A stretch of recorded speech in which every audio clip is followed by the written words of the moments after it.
All right, now we've got 2nd and 10. I'd like to welcome everybody back here tonight. We got folks coming in here to Geneva tonight. Those are just tuning in. We've got Slocomb, the 2nd down here, and 10, incomplete pass at Hugh O Stadium. Caves handoff to number 4, Dylan Mark, and he gets a big gain, about 15 yards out to about the 44-yard line.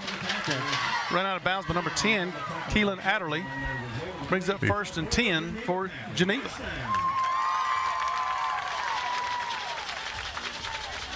Got number 1, Tayshawn Reynolds going in. Looks like a pretty big fella there, Mark. Hope he gets the ball out in the open field. Let's see what he got. Yeah, looks like he's lined up more like a tight end H-back position. All right, Michael Moore's back behind the center. Snap, handed off to 35. 35 is their workhorse, Kingston Tolbert. Big pickup, 14 yards for another 1st down. Yeah, nice tackle by number 17, Drew Hatton. If he didn't make that play, he's probably still running at the time. So nice tackle there by Slocomb, but Geneva's coming out and moving the chains, and that's looking good for Geneva. Well, it is, and Kingston Tolbert doing a good job of running the ball, and the offensive line is making some holes for him tonight. Again, a handoff to number 35, Kingston Tolbert, and he is outside down to the 32-yard line. Another good run.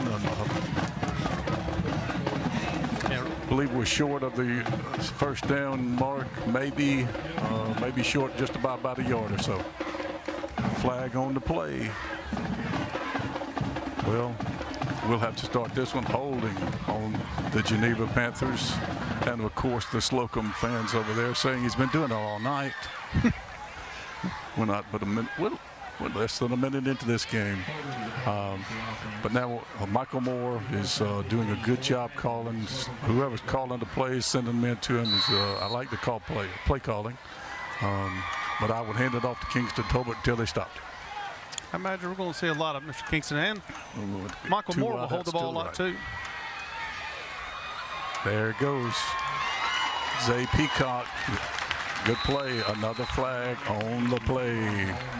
I think they had 2 players in motion. They weren't set in time, so it's most likely going to be an illegal shift here, I think, on Geneva. Well, then that'll make it about 1st and 21 or 2. So, again, we'll start off with 1st down. Yeah, they had 2 guys out to the right there, and they kind of went out far out. They lined up way out wide right. Didn't get set. And didn't get set in time, and they hiked the ball. That's on the quarterback. He's got to watch that, make sure they get set. So we'll make sure that we pay attention to that a little more in this game. But now we got a 1st and 21 from the back in Geneva territory in the Geneva 47-yard line. Snap, faked the handoff and kept the ball. Michael Moore gained about 4 yards on the play. He's 2nd down, about 17 yards, I believe, to go for a 1st down. A nice tackle there by the linebacker, Henry Eason. It was a good fake. It was a good fake. He had a little room on the outside, I thought, but he decided to cut it back in, and they stopped him short of where he wanted to go. I can assure you that. But anyway, beautiful stadium, a beautiful night here in Geneva. Moore is quarterback, got 2 backs in the backfield with him. The handoff is to Tolbert. He is making a move, and look at here. He's got some yard gain. Nice play, nice play. Good job by Tolbert. The wideout didn't get his block in, or else he gets a whole lot more yards, Mark. Yeah, Dooley Domingo there did a great job of shedding that blocker and making that tackle, because he broke all the way to the right, Kingston did, and they did a great job of stopping him, but he cut back, and there was nobody on the backside to stop him. And there was one blocker, actually a couple blockers out in front, and one guy had Domingo, but he got through the block and made the tackle on Kingston. Well done. Brings up, look at about 3rd and 8 now. Yep, we got 3rd and 8, 3rd and 7. Wide outs on both sides.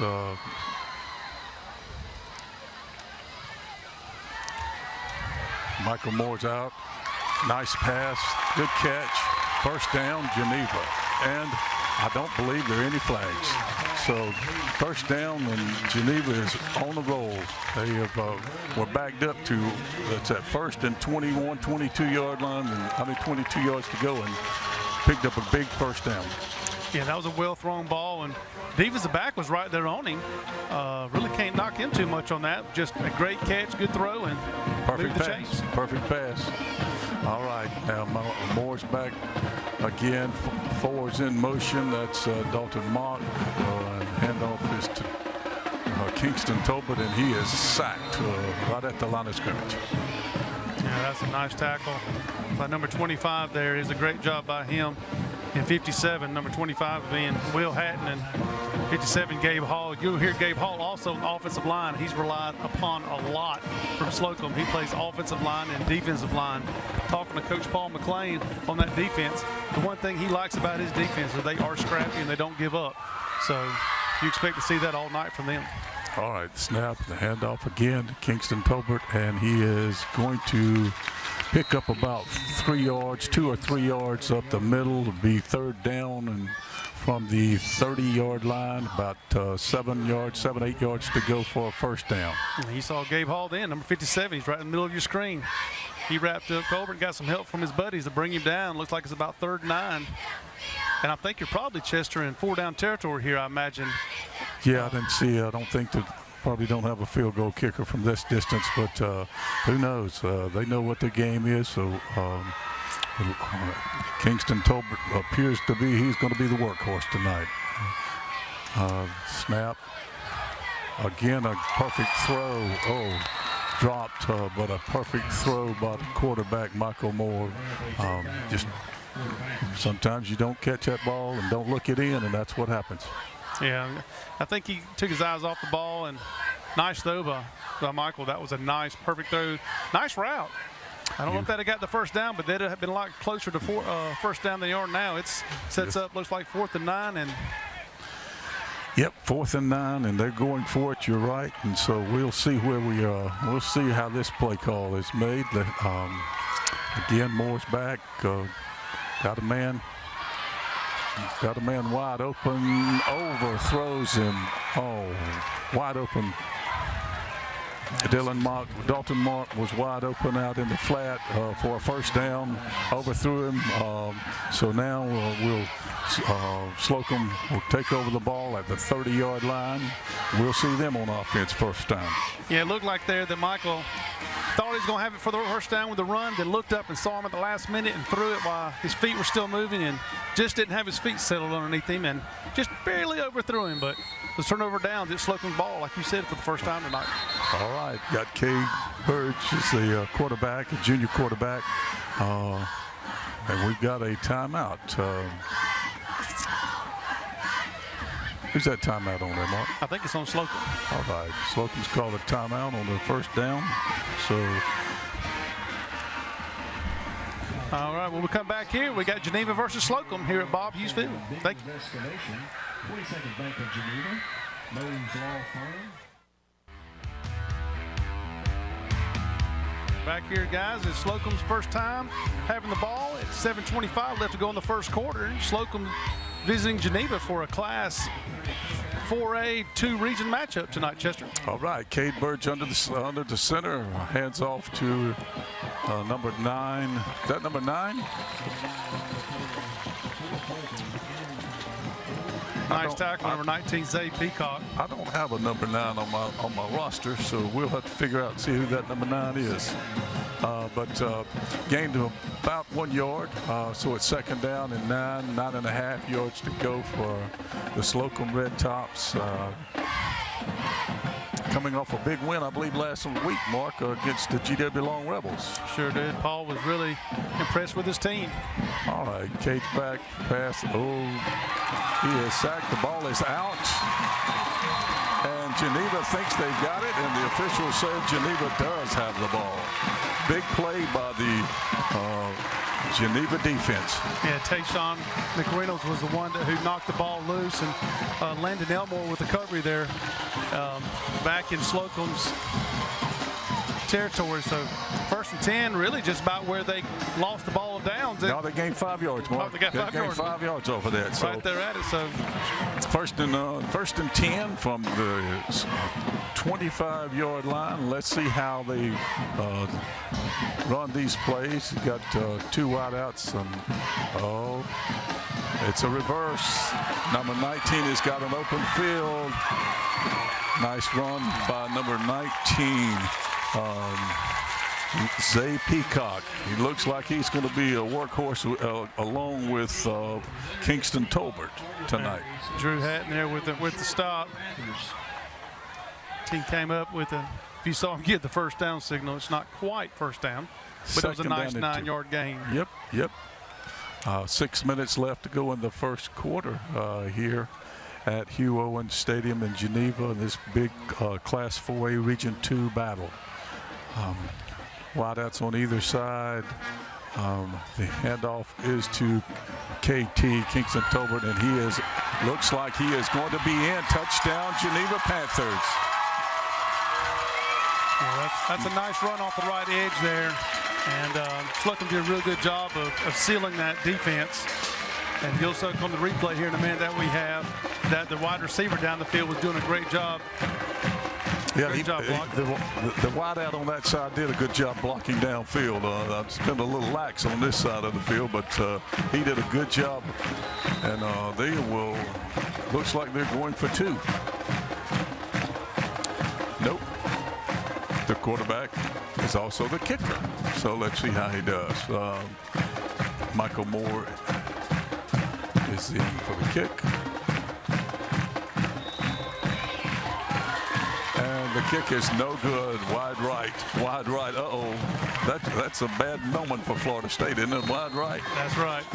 Here you see clear close realty group replay. You see number 35. Kingston here getting outside. You see the block there, number 5 finishing up where they gave him the time to get there. And so far, Geneva's had their way when it's come to running the ball.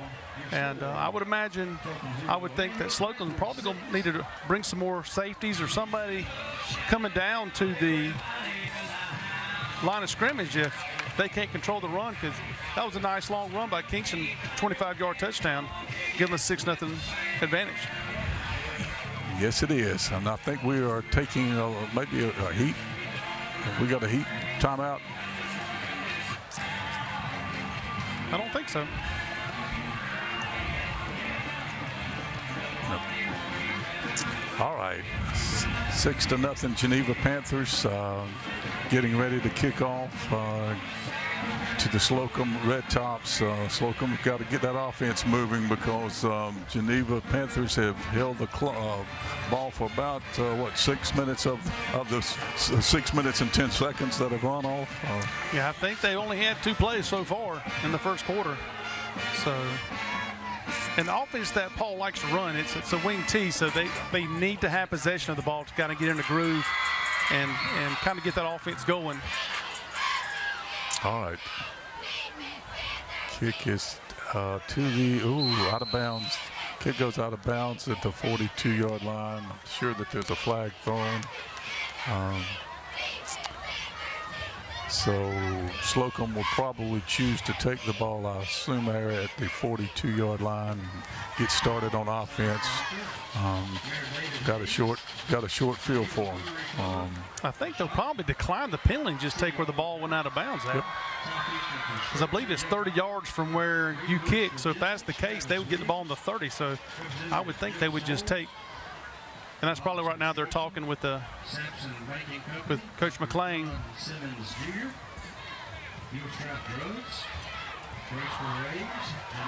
Well, they took, 5 yards onto that, out of bounds. 5 yards now. They're going to start at, Slocomb Red Tops is going to start at the 47-yard line. Cade Burge again is the quarterback for Slocomb.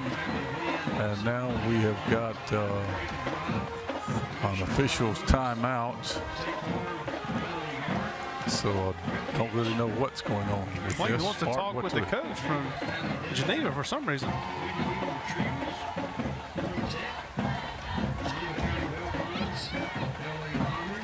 quite sure what this is about.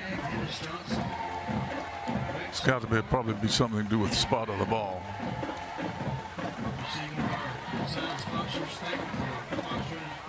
Well, while we're doing this little break, got some big college football games tomorrow. Sure do. Don't forget them. Don't forget them. I think you were telling me that they were talking about the big game is going to be Nebraska and Colorado, and how Alabama Texas has always been the big game around here. But Colorado played well last week. Yeah, so we'll see how they do. I think around here Alabama and Auburn is, but nationwide, Coach Dion has taken the country by storm. All right. Cade throws the ball out, and he is sagged to stop that the Navix King caught the ball, but he had a loss of about 2 or 3 yards. That's Tayshawn McReynolds there with a nice tackle. He's the one who caused the fumble on Slocomb's last possession. Brings up, looks like, 2nd and 12. 2nd and 12, and they told you that they like that wing T offense, and don't need to abandon it in the first quarter, do you? I would think so. So now they're back. Cade Burge is in the shotgun. And he has got one in motion, flips it to number 3, I believe, and he is going to be just hammered. Dooley Domingos was just hammered for about a 5-yard loss. Number 3 there, Landon Elmore. He was the last one there to get the shot in on him, but there was about 4 or 5 guys there from Geneva keeping him back, and he ended up losing 3 or 4 yards. It brings up 3rd and could be easily 16, maybe 17 yards. Yep, 3rd and probably 17 for a first down. They seem to need to be able to push the ball the other way. They're going backwards on 3 of the 4 plays that they run, I believe, Mark. They've gone backwards. So Cade is back again in the shotgun. Got 13 in motion. Caleb Andrews in motion, moves over to the left side.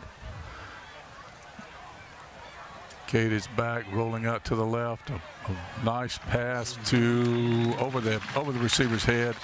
So it'll be 4th down and about 17 yards to go.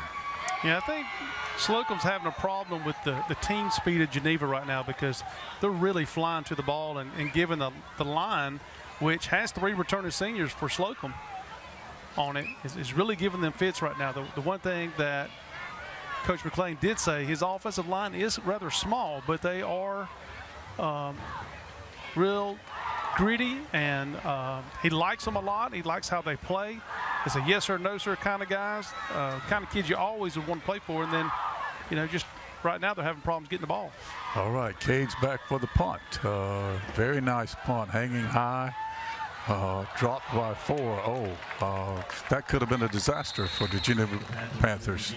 Yeah, nice recovery there by number 30, Caden Weeks. If Mr. Weeks wouldn't have been there, most likely Slocomb would have got the ball. All right. Well, we played 8 minutes and the scored 6-0 Geneva, and Geneva's back on offense. Michael Moore again in the shotgun. His favorite running back, Kingston Tolbert, is in the backfield with him. Now Dalton Mock joins him in the backfield. The handoff is to Dalton Mock. He is outside, and he has a couple of blockers. Let's see, a big pickup of about 15, 16 yards, Mark. Yeah, nice. Number 10 there, Keelan Adderley, but Kingston Tolbert, that's a good sign as a teammate. He scored the last touchdown, and he was out in front of him the whole way and made a nice block there at the end, gave another 5 or 7 yards, but first down for Geneva. Yep, nice play call there and good blocking. The offensive line is doing a good job against the Slocomb Red Top defensive front right now, and giving the Geneva Panthers some running room. So now we're back again behind the center. This time it's to the left side. The handoff is to number 19, and he is Zay Peacock, and he gets stopped for about a 3-yard loss. So it'll be 2nd down and 13. Clock's running at 3:35 left to go in the first quarter.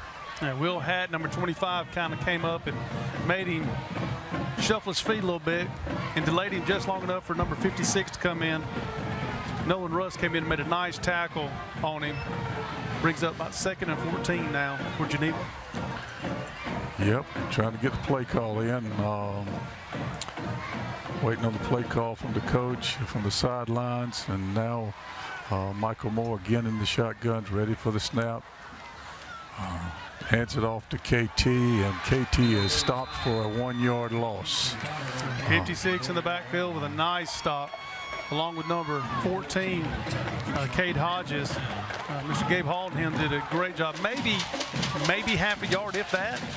Brings up a long 3rd and 15, and Slocomb really needs to hold them here so they can get that ball back and maybe make something happen, because right now Geneva is controlling the game. Yeah, they are, and you know, their quarterback Michael Moore has thrown some very good passes, so I kind of expect him to throw this one. We'll have to see. And he has got a man wide open over the middle. He's going to score all the way from the 40-yard line. A beautiful pass and catch by Dalton Mock. 60-yard touchdown pass. Yeah, that was a nice touch. Slocomb brought the house and brought the blitz on. And it was just a straight go route for Dalton. And Michael threw a perfect ball, caught him in stride for a long 60-yard touchdown completion. You'll see the clear to close right here, and he just really hits him right in stride, and nothing he could do, number 25. I thought there for a second he was trying to celebrate a little early and maybe drop the ball, but he kept it in sure there. he don't drop that ball. He was right at the goal line, about did it. Yes, sir. Looks like they're going to go for 2 this time. They're going for 2. The pass is complete to number 11. The number 11 is Tanner Sizemore. So the 2-point conversion, nice pass again. Michael Moore is doing a very good job of throwing the ball tonight, and managing a pretty good game from behind this offensive line, which gave him plenty of time to throw that deep route. So there again, you're going to see number 4 there. Dalen Mott catch it and just go. You know, and then also the 2-point conversion. They have them spread out, and they kind of, you know, it's a call from the kicker, who's also the quarterback on this team. And if he sees something he likes, then he can make the call and hike it. If not, you'll see them, he'll motion for the players to come back in. And I think probably also the missed extra point from the first try, you know, probably kind of influenced him on going for 2 that second time. Yep. So Geneva is getting ready to kick off again. And the kick is, oh my goodness, number 1, Henry Easton just sat there and watched it, and Geneva fell on the ball for an onside kick. So it is the Geneva Panthers ball again at the 35-yard line of Slocomb.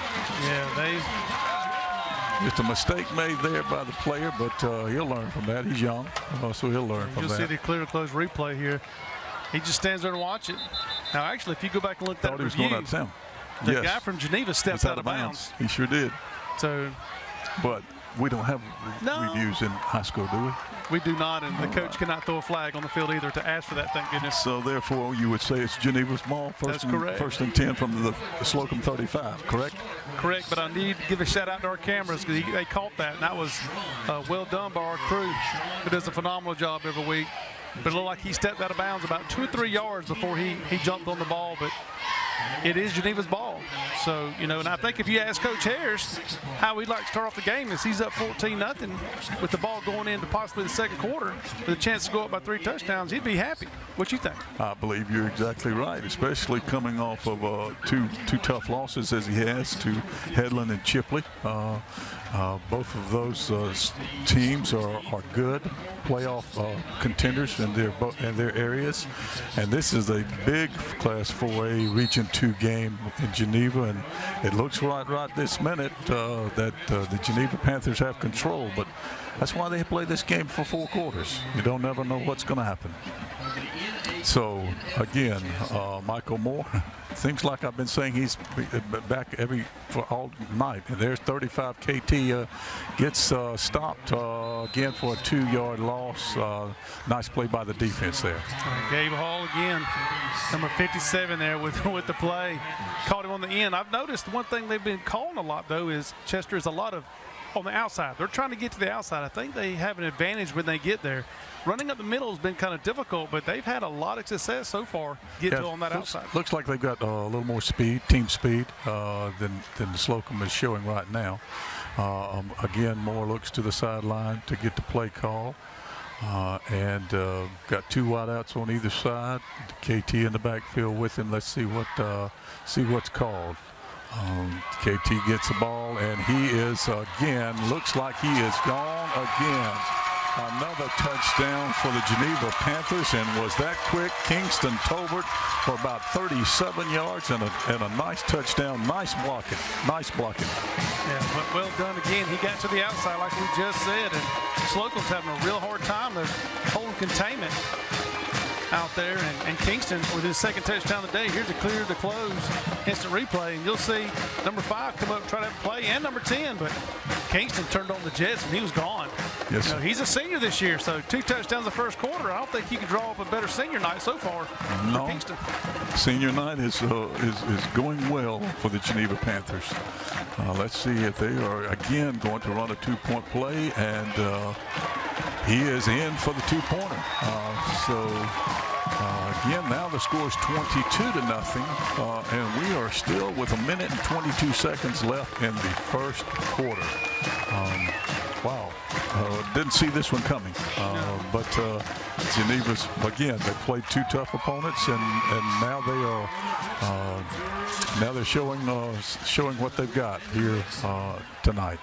Got an update for the Dothan. For those in Dothan that want to know, they're playing Auburn, who's a huge 7A matchup area game, and Auburn's up 7-0 in the second quarter right now. And Enterprise went to Auburn last week and upset them with a field goal at the very end of the game. And Dothan High really thought they had a chance this week of making something happen. So hopefully they can keep that close and do well like Enterprise did. Yep, come on in the end. Again, Geneva's in for kickoff. Oh my! The kick was muffed by the Slocomb receiver and recovered by none other than Michael Moore, the quarterback. So Geneva has got the ball again in the first quarter. 1 minute and 20 seconds left. It looks like the ball is going to be placed on the 45-yard line. Having a little discussion whether it's the 45 or the 47, but there's no discussion on whose ball it is. And I think if he didn't catch it, it hadn't gone 10 yards, they'd have got the ball regardless of who fell on it. But he came up and tried to make a play and run and bobbled it and dropped it. And like you said, Michael made a nice play. Coach probably talked to him a little bit after that last kickoff. Get on the ball. So Moore's again back, and he is pumping and got a wide open receiver on the sideline. And he is down to the 25-yard line. Again, that's Dalton Mock. Wow. Michael Moore is on fire in quarter number 1. Sure is. Caleb Andrews there for Slocomb on the stop. Him and Domingo, number 3, made a nice tackle there with minute 11 here to go in the first quarter. And Geneva's moving the ball. Yeah, waiting for the play to come in from the sidelines. Got three wideouts on the right side, 1 on the left. KT goes out and slot, pass outside. Oops, he drops the ball. He drops the ball out there. Nice pass. Kind of wanted to run before he caught it.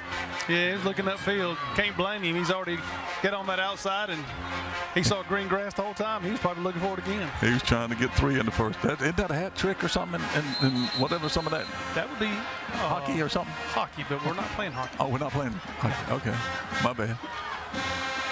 We're not even playing field hockey. All right. Well, we've got a timeout. The coach is talking with the official right now, so we've got a timeout, and Now we'll get back to the other game, the Dothan High game. Dothan High has looked good in their first 2 games of the year, and playing at home against a very tough opponent in Auburn. I'm sure they were a little bit down after last week's game. Now it's Auburn and Dothan High tied it up. It's 7-7. So good game over at Ripview Stadium, and I am sure that there is a good game going on over in Enterprise, Alabama tonight. Yeah, number 2, Central Phoenix City visiting Enterprise, who upset at Auburn, what we said earlier. 2 and 3 going at it, 7A matchup. That's a big matchup as well, and we've got 2 BQ 7A matchups within about 30-40 minutes of each other, along with the other great football games going around here tonight. And, you know, last 3 years, this game has been decided by 1 touchdown or less. And this comes as a huge shock when I talked to both coaches. They expected this to be a battle, and tell you what, Geneva has done well. Coach Harris has his guys playing. Sure does. He got them playing. On that one back. All right, Moore is running around in the backfield, and looks like nice block, but there comes the flag. So he got him on the backside, so it's going to be a block in the back on the Geneva Panthers.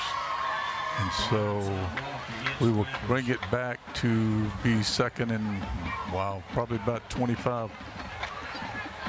Yeah, that was a blindside block. You'll see where when the white cap referee puts both hands together like that, that's a blindside block. Personal foul. Back block, personal foul. So you'll see here on the replay. Nope, that's the touchdown we had. No, here's the play. That's the touchdown. The touchdown too. Kingston's getting all kind of plugged tonight, but it does bring up second and long. Second and about 25 yards for the Geneva Panthers. Again, Moore's behind the center and got 2 wideouts either side. A swing pass out to number 4, which is Dalton Mock. He has been busy in this first quarter, and good gain of about 4 or 5 yards. And nice tackle by Domingo there for 30 seconds. They might get another play off. I'm not sure. He may just hold off and wait till the second quarter. I believe he is going to wait for the end of the quarter. We've got 20 seconds, clock's running, so we'll see. But they're lining up, so we're going to see what they do.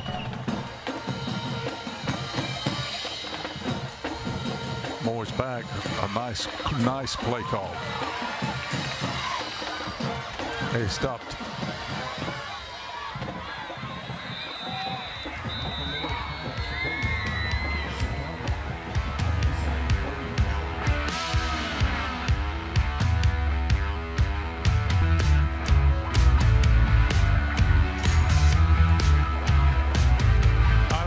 Just looking at the drone from Ridgecrest there.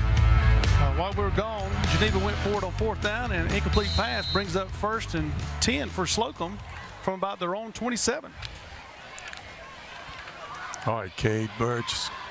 Thank you very much. Cade Burgess got to get this offense rolling. Flag on the play. So we will go, looks like we'll go 1st and 15 for the Slocomb Red Tops. They are having a problem getting, offsides on the defense. So we got 1st and. He called the wrong one. He's letting him know. Yeah, he's letting him know he called the wrong one.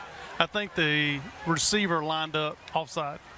Okay, offsides on the Slocomb wideout, and so now I'm right. It's 1st and 15. So we are at the Geneva, Alabama, at Hugh Owen Stadium on a beautiful, beautiful night for football. And Slocomb Red Tops are probably not thinking it's as beautiful a night right this minute, but we've got 3 quarters, and Cade Burge is fixing to get things rolling. Handoff is to number 1, Henry Eason, and he gets to the outside. Has a good gain for the Slocomb, probably their biggest gain of the night for about 9 yards. Yeah, they keep pointing 1st down. He still got 2nd and 5 to go, but that was a nice show. You see on the clear close reality. replay. He gets to the end there. Got lucky right there. There wasn't a penalty. There could have been one call, but brings up second, about 5 or 6 here for Slocomb. All right, Cade again back in the shotgun. Snaps in, and he has thrown a beautiful pass to number 3, and it is a touchdown, Slocomb. We got us a ball game, Mark. Yeah, well done. Dooley Domingos, beautiful pass from Cade, probably about a 65-yard, and whoops, there is a flag on the field. That may end up being a sideline warning. Normally it is in that situation. You see the nice pass there, catching in stride. Well, that was a beautiful pass. I don't know what that call could be. Most likely it's going to be a sideline warning, I would think, yes. It is a sideline warning. Slocomb was getting excited, and we were as well, because now we've got a 22-6 game with just 26 seconds gone in the second quarter. So beautiful pass again from Cade Burge to Dooley Domingos. We'll call him Double D, and Slocomb is lined up for the extra point, I believe. Yep, the holder's a little slow getting in, but he's lined up number 55, 56, Mark. It's the kicker, Nolan Russ. And now we've got another penalty. And you see how small stature is. He's also an offensive lineman.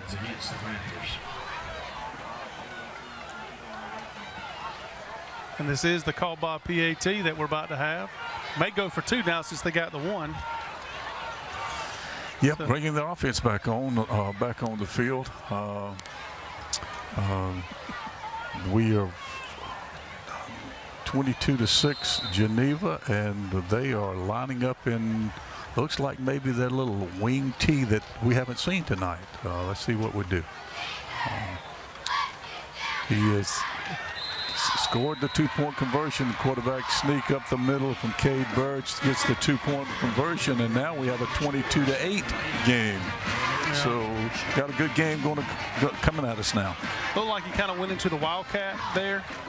Made a nice play on that for the 2-point conversion. You see Cade Burge with a nice throw there to Domingo. Caught it and just couldn't catch up with him there for the 6 points. You know, while we're swapping up for kickoff, I just wanted to mention before the game they were talking about Jack Simmons, linebacker for Geneva. Perfect score on the ACT. Congratulations to him and his family. That is a huge accomplishment. Yeah, he'll get to pick whatever the school of his choice, I would imagine, with a score like that. And probably don't have to pay for much either when it comes to books or schooling. That makes parents also happy. Yes, it does. Yes, it does. All right, Slocomb is placing the ball down at the 40-yard line, fixing the kickoff to the Geneva Panthers here just beginning the second quarter.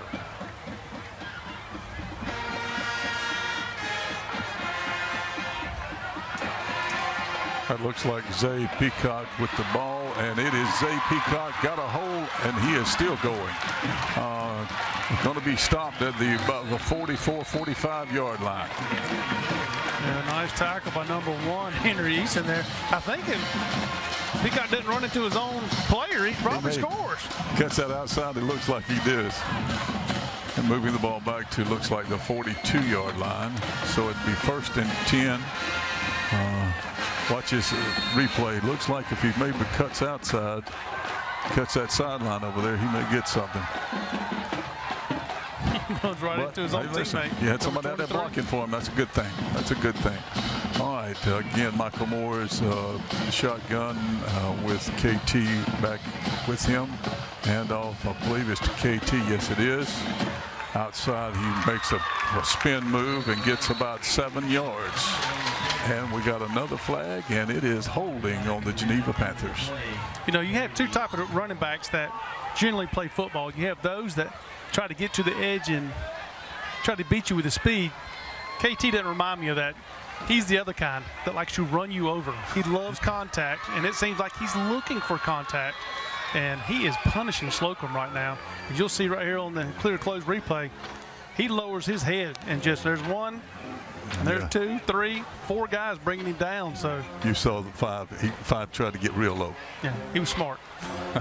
But yeah, KT is bringing it on senior night. He's had an awesome first half so far. 11-12 here to go. He is out on the sideline trying to get some air over here.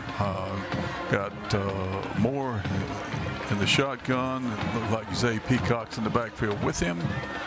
Pass out to number 4, who has been busy, Dalton Mock, and he picks up a big gain. Still going to be about 6 or 7 yards short of the first down. Yeah, for some reason, Slocomb is way off the line of scrimmage out there, and they've got 2 defensive backs and 2 wide receivers, and one of the defensive backs is like 15, 20 yards off. Yeah, and all he's doing is sitting back and throwing to the other one, and he's got 10 yards already almost. Yeah, but haven't they been burned twice, maybe twice already? Yeah, but they Don't want to get burned again. better get up on them and make plays, because they're just going to walk down the field to keep doing that. All right, Moore again in the shotgun.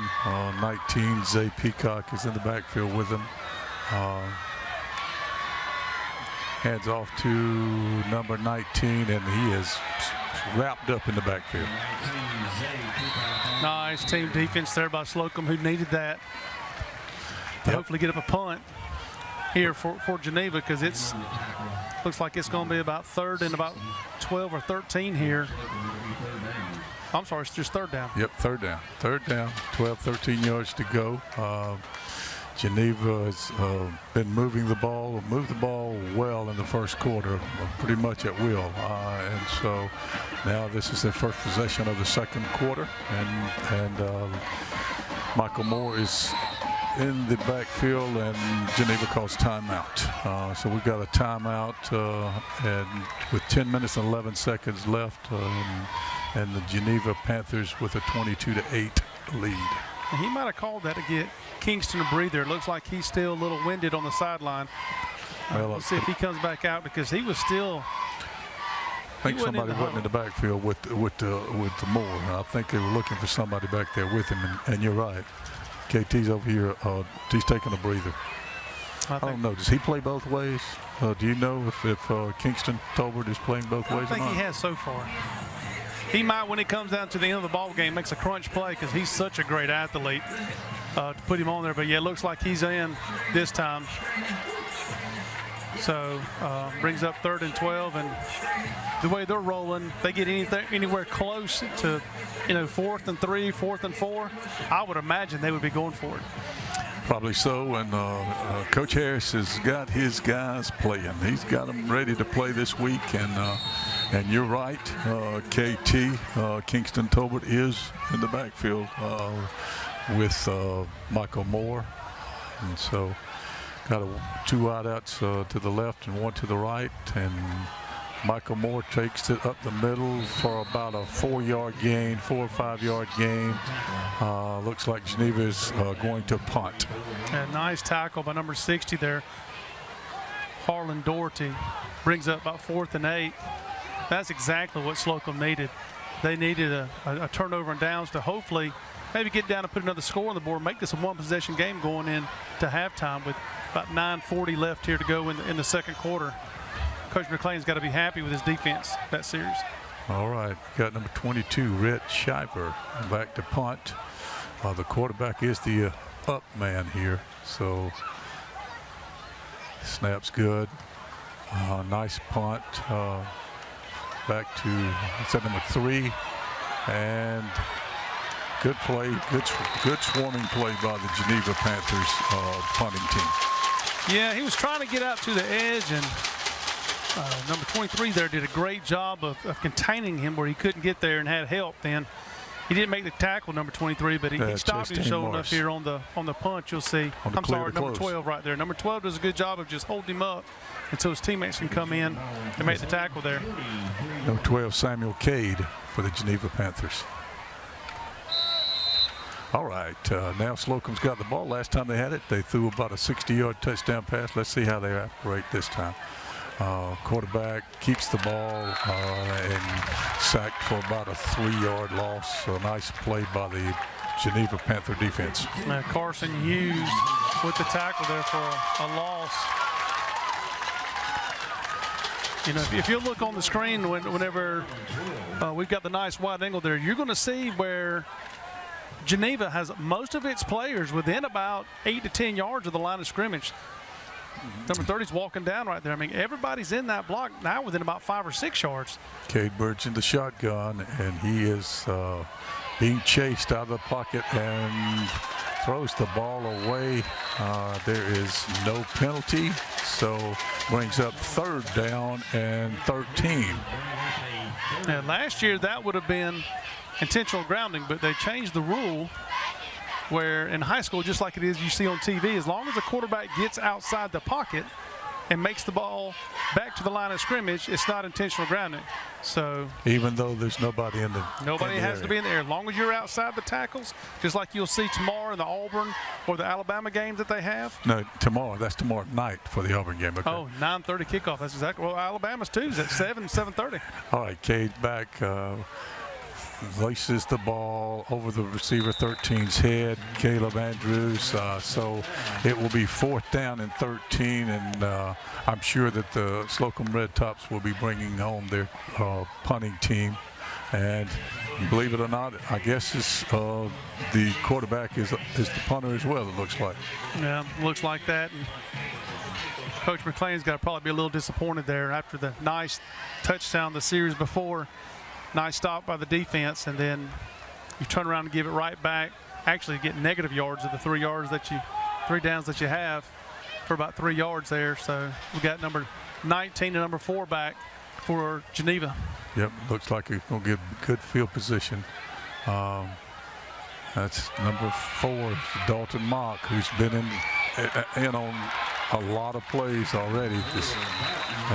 So nice return of about 10, 15 yards, and sets up the Geneva Panther offense at the 42-yard line, 43-yard line of the Slocomb Red Tops. That's number 56, Nolan Russ.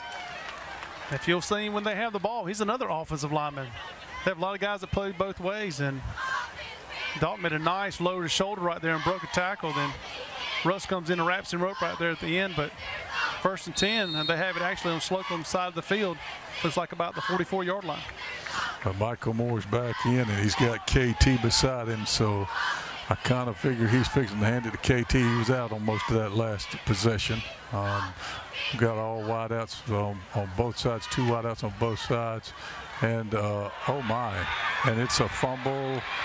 Dropped the ball. Michael Moore pulled it out of KT and tried to keep it, and it fumbled, and Slocomb Red Tops have picked it up and have the ball at the 45-yard line, looks like 43-yard line.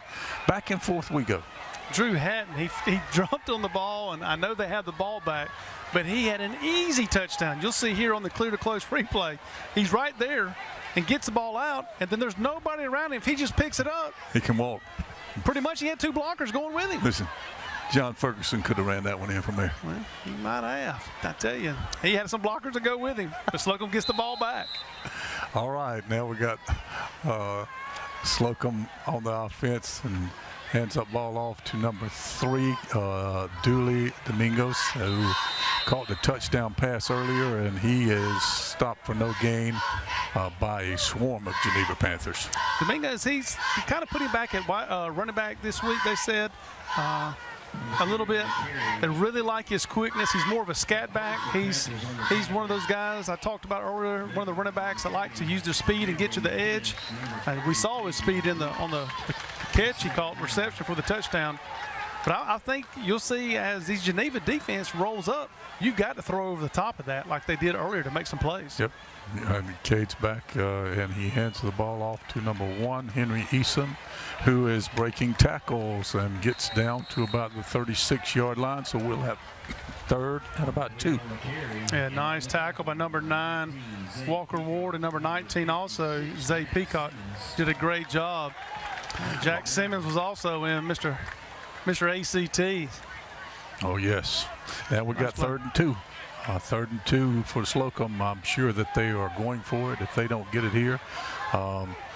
Cade Birch is back, quarterback in the shotgun. He is looking out to the wing, and the ball is dropped by number 13, Caleb Andrews. Nice pass, just dropped it. Would have been a first down. So now we're going to go for it, looks like, on 4th and 2 from the 35-yard line. Yeah, it was a nice pass by Cade. For the folks I talked to that done scouting of Slocomb, believe it or not, Cade's best sport is basketball.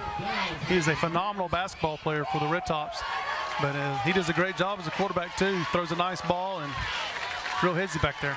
Yes, he does. We're back. Cade's in the shotgun. Handoff is to number 1, Henry Eason, and he is swarmed by a whole bunch of Geneva Panthers. Yeah, they're having a hard time all night running between those tackles. Either they're going to have to spread those linemen and linebackers out. You'll see here on the replay, number 1 comes in, initially stops him, but then gets help from about 3 or 4 guys there. Again, Slocomb had a chance to make something happen. Clear to close. And they just couldn't get it done for clear to close Realty. All right, now we got Michael Moore. Geneva's got the ball back again. Let's see if he hands it off to KT, and he does. And he is up the middle, and nice run, about 25 yards for KT on first down. So now they're on the move. Got the ball at the 33-yard line. Keelan Adderley there with a nice touchdown saving tackle.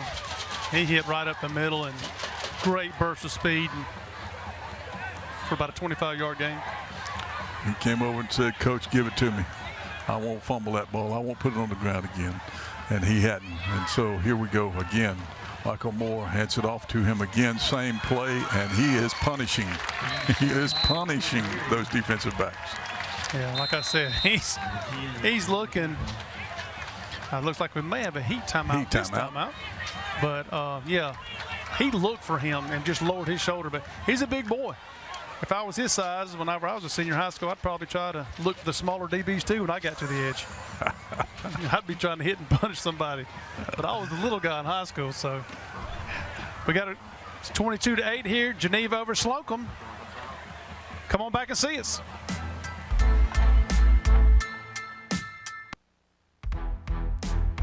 All right, welcome back to Hugh Owens Stadium. 22-6 Geneva, 22-8 Geneva lead with 6 minutes left to go in the second quarter. Geneva has really pretty much had their way. Slocomb had one good drive. And again, Michael Moore is back. KT is in the backfield with him, and it's Moore fakes it to him and runs to the left, and he is going to be stopped for about maybe a 2 or 3 yard gain. He's still pushing. He's going to be right there at the line to gain. I'm not sure. They may have to get a measurement on this, or looks like he may be just a little short. All right. Well, it'll be 3rd down and 1. It looks like, and so I'm kind of thinking I know who they're going to give the ball to. We'll have to see, but if I was the coach, I know who I'd give it to. If he don't do it this guy, I guarantee you he'll do it on 4th down. I'd give it to him probably on both downs, truth be told. Correct. Moore's back again in the shotgun. Got KT in the backfield with him, and he hands the ball off up the middle, and it is a first down. Gain of about 5 yards. A nice north and south runners. Coaches like to see that get yards as quick as you can. A lot of times you'll see kids trying to dance to get to the outside and make a move. KT's not one of those guys. He lowers his shoulder and, like we said, looks for contact. Got the first down for Geneva. Well, the offensive line's doing a good job of putting that little hole that he can get through, because it's looks like the DBs and the linebackers are the ones who are making the stops on him most of. All right, again, Moore in the shotgun. KT in the backfield with him. Moore keeps the ball outside the left side. Going to pick up about 3 yards on first down, maybe 4. So it'll be 2nd and 6 from the 15-yard line. Nice tackle by Maddox King there, number 5. Yeah, you know, Coach McLean said his liner's kind of small. You're going to see here Michael Moore with a nice cutback. Nice wrap-up. Couple guys there making the tackle. And you can tell the close. Realty group, but you're looking here. I think the size of Geneva's offensive line is causing problems. for Slocomb's defensive line. And wait till the third and fourth quarter. I think it's going to cause a little more. Handoff is to KT up the middle. Looks like he is going to be right around the game. Yeah, going to be like a first down. Going to be a first and goal from the about 7.5-yard line. 3 minutes and 50 seconds left in the second quarter. 22-8. Geneva is beating the Slocomb Red Tops in this Class 4A Region 2 game. Just got an update. Halftime in the Dothan game, Auburn's up 14-7 at halftime. All right, Moore's again back in the backfield. He is following KT through the hole. Gets down to about the 1-yard line, inside the 1-yard line. So it is going to be, well, second and about 1-yard line. Second and 1. Be second and goal, yeah, from the 1-yard line. And he is running behind KT again. I don't blame him. I'd run behind that big old horse too. Up the middle, touchdown, Geneva Panthers. We'll take that to 28-8 with the point after coming. Don't know if they will go for 2. We don't know if they're kicked. They've done a little both and tried a little both. Yeah, they have. Michael Moore's also a senior, so he's having a really good senior night as well. Him and Kingston doing a great job of getting points on the board. If they get 2, it'll be 30-0, 38. He is sacked. They tried to go for 2 again, and he is sacked behind the line of scrimmage. So it will remain 28-8 Geneva. And nice tackle by Gabe Hall there. Offensive lineman on offense and defensive lineman on defense did a great job. Looks like Michael Moore is a little winded after that possession. Yeah, he took a pretty good shot there. Gabe wrapped him up and put him down. Update on the Enterprise score at the end of the first quarter. It's Central Phoenix City 17, Enterprise 0. That would have been a good game as well. You're right. Both of those games are 7A. Region, I think it's Region 2, is it not? I think that's correct. So good football there. Good football here. Geneva is ahead 28-8, and Slocomb has made one good drive. They've had some penalties and some errors that have stopped them elsewhere, but they are going to get ready to get the ball again, and better be ready for that short kickoff. What you think? Yeah, I won't know why they've got a guy all the way back to the 10-yard line, because they ain't kicked it further than about 15 yards. Wait, they have not. They don't use that word. They ain't. Who taught you English? No.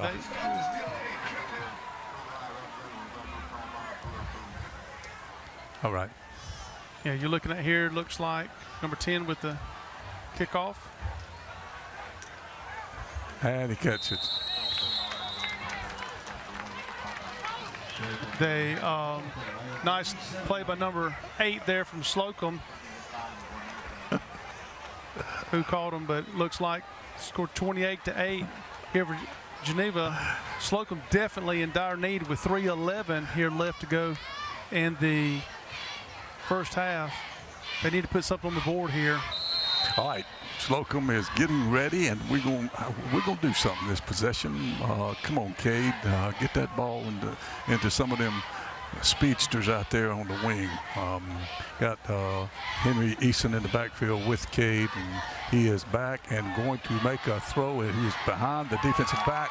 Oh! What an effort! What an effort by the Slocomb receiver. That's Domingo, number 3. Yes, it was, and the pass was just a little underthrown, or else he walks into the end zone again. I thought there for a second he was hurt because he tipped the ball kind of to himself, but he contorted his body in a way. You'll see here on the clear to close replay. Number 22 does a great job of knocking it, but he knocks it to himself right there, and thought he might have twisted his back, but Domingo's back in the ball game, brings up 2nd and 10. Yep, 2nd and 10. Cade is back in the shotgun again. Henry Eason wide out. Going to hand the ball off to number 9, who is not on my list, so I cannot tell you who he is, but he makes a good play of about 7-8 yards. Going to be third down and about 3, looks like. Slocomb is moving the ball. 2:44 left in the second quarter. It's third down and looks like 3. So again, Cade is in the shotgun. Let's see if he decides to pass it or run it. He is going to throw the ball. Again, a beautiful pass over Domingo's head. Overthrew that one, underthrew the other one. Yeah, I think they were going to go for it anyway here on 4th down. So they were trying to catch Geneva off guard, thinking they're just going for the first down and try to take a deep shot. But we've got 4th and about 3 yards here, which looks like maybe they are decided to punt the ball now. Well, if you give the ball to Geneva at the 44-yard line before half, 2 minutes left, I believe that Geneva may walk it on in. So maybe that's the decision, is to punt the ball. And again, but you never know who the punter is. The punter is Cade Birch, who is the quarterback. So you never know if they may make a decision to try to fake this thing. We'll see here.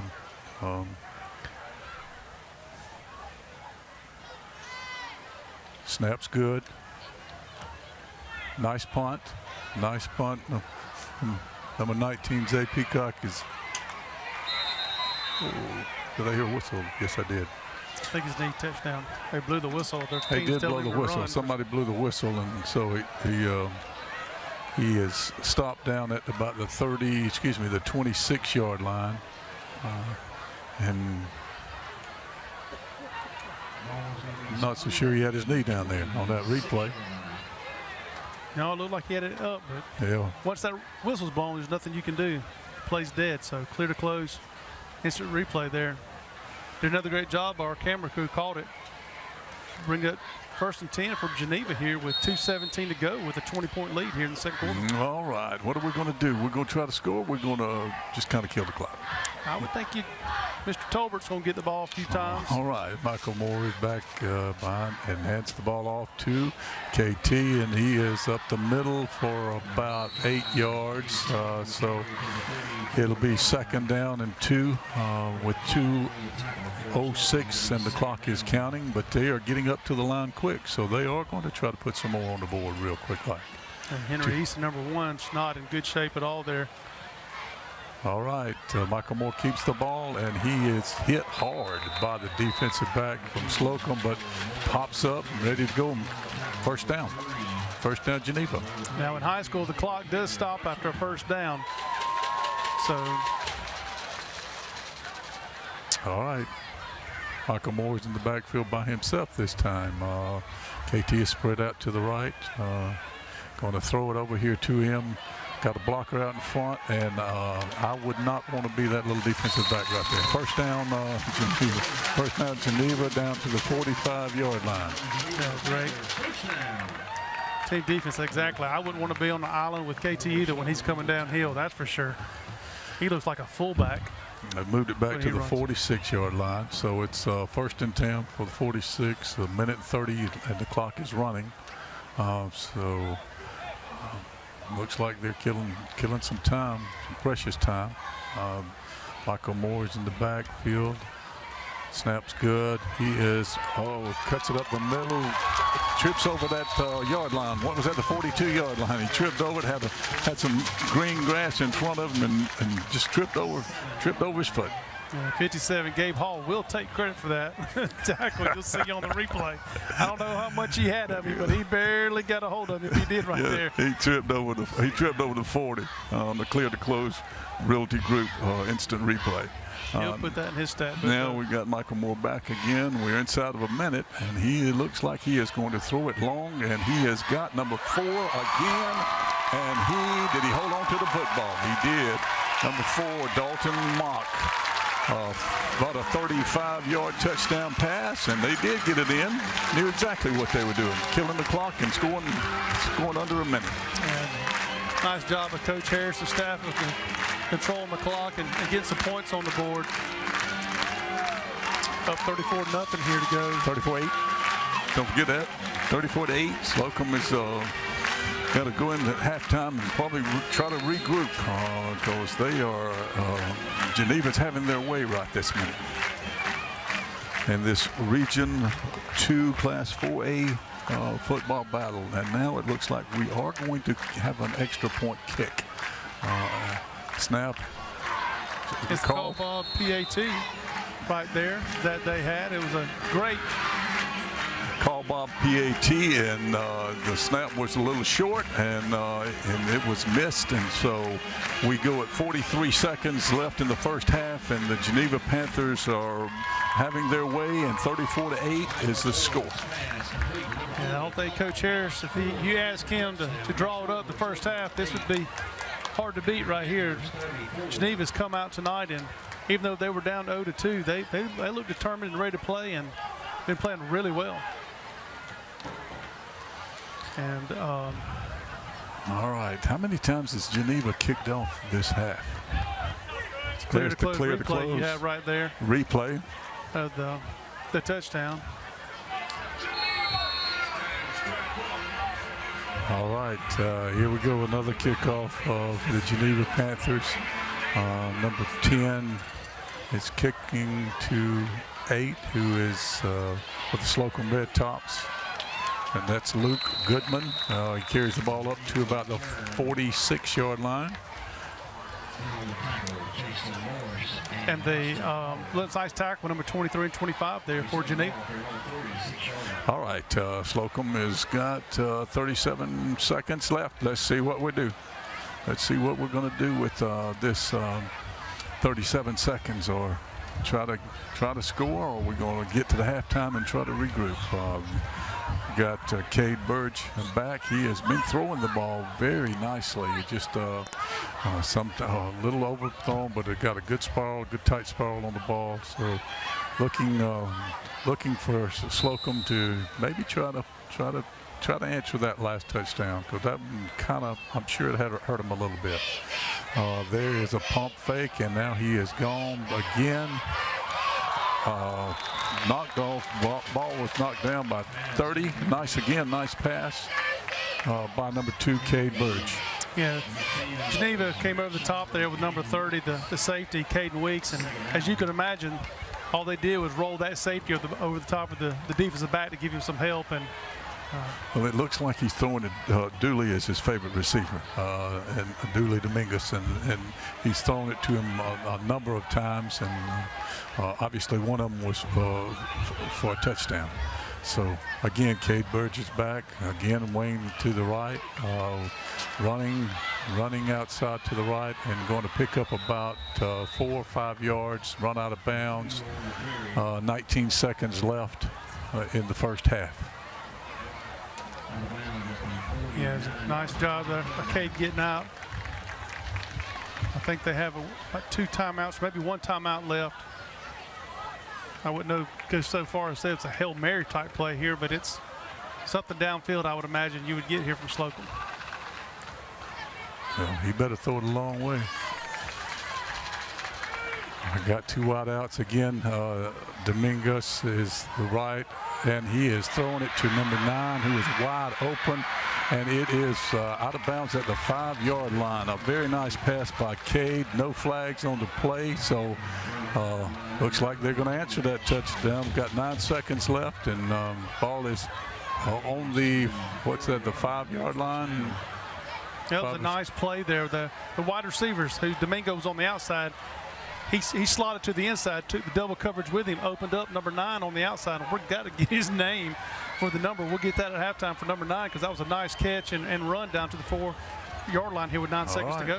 Should get 2 plays in. Too many men on the field. Illegal substitution, I believe. I think they broke the huddle with 12. Yep. And they did. So now we backed up 5 yards. So now it's going to be first and goal with 9 seconds left from about the 12-yard line. Looks like we got timeout here from Geneva. Timeout is what we got. All right. We are here at the Hugh Owen Stadium in Geneva, Alabama, and the Slocomb Red Tops are knocking on the door. So let's got 9 seconds left. Let's see if they can get it. 2 plays max, I would figure. So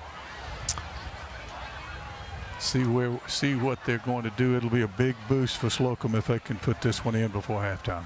Yeah, I would imagine you maybe can get 2 plays off. I doubt if you can get 3 here. I think you have a timeout left if you're Slocomb, but definitely try to make all throws if you can to the end zone to make something happen. Cade's a smart quarterback, so I expect him to make a right call here. Yep, Cade's in the backfield with Henry Easton. Cade's in the shotgun. Got 2 wideouts to the right. Cade rolls out to the right. And he is going to be stopped at the 5-yard line. So we got 2 seconds left, and unless there's a penalty, it's 1 play. Yeah. There was nice return there. I thought there for a second he didn't get out of bounds, and I thought that was going to it looked like the player was wide open. He stopped and turned at the goal line, and he didn't get in the ball. Tried to get that one. So, all right, here we go. Last play of the first half, unless there's a flag. So, Cade is again in the shotgun.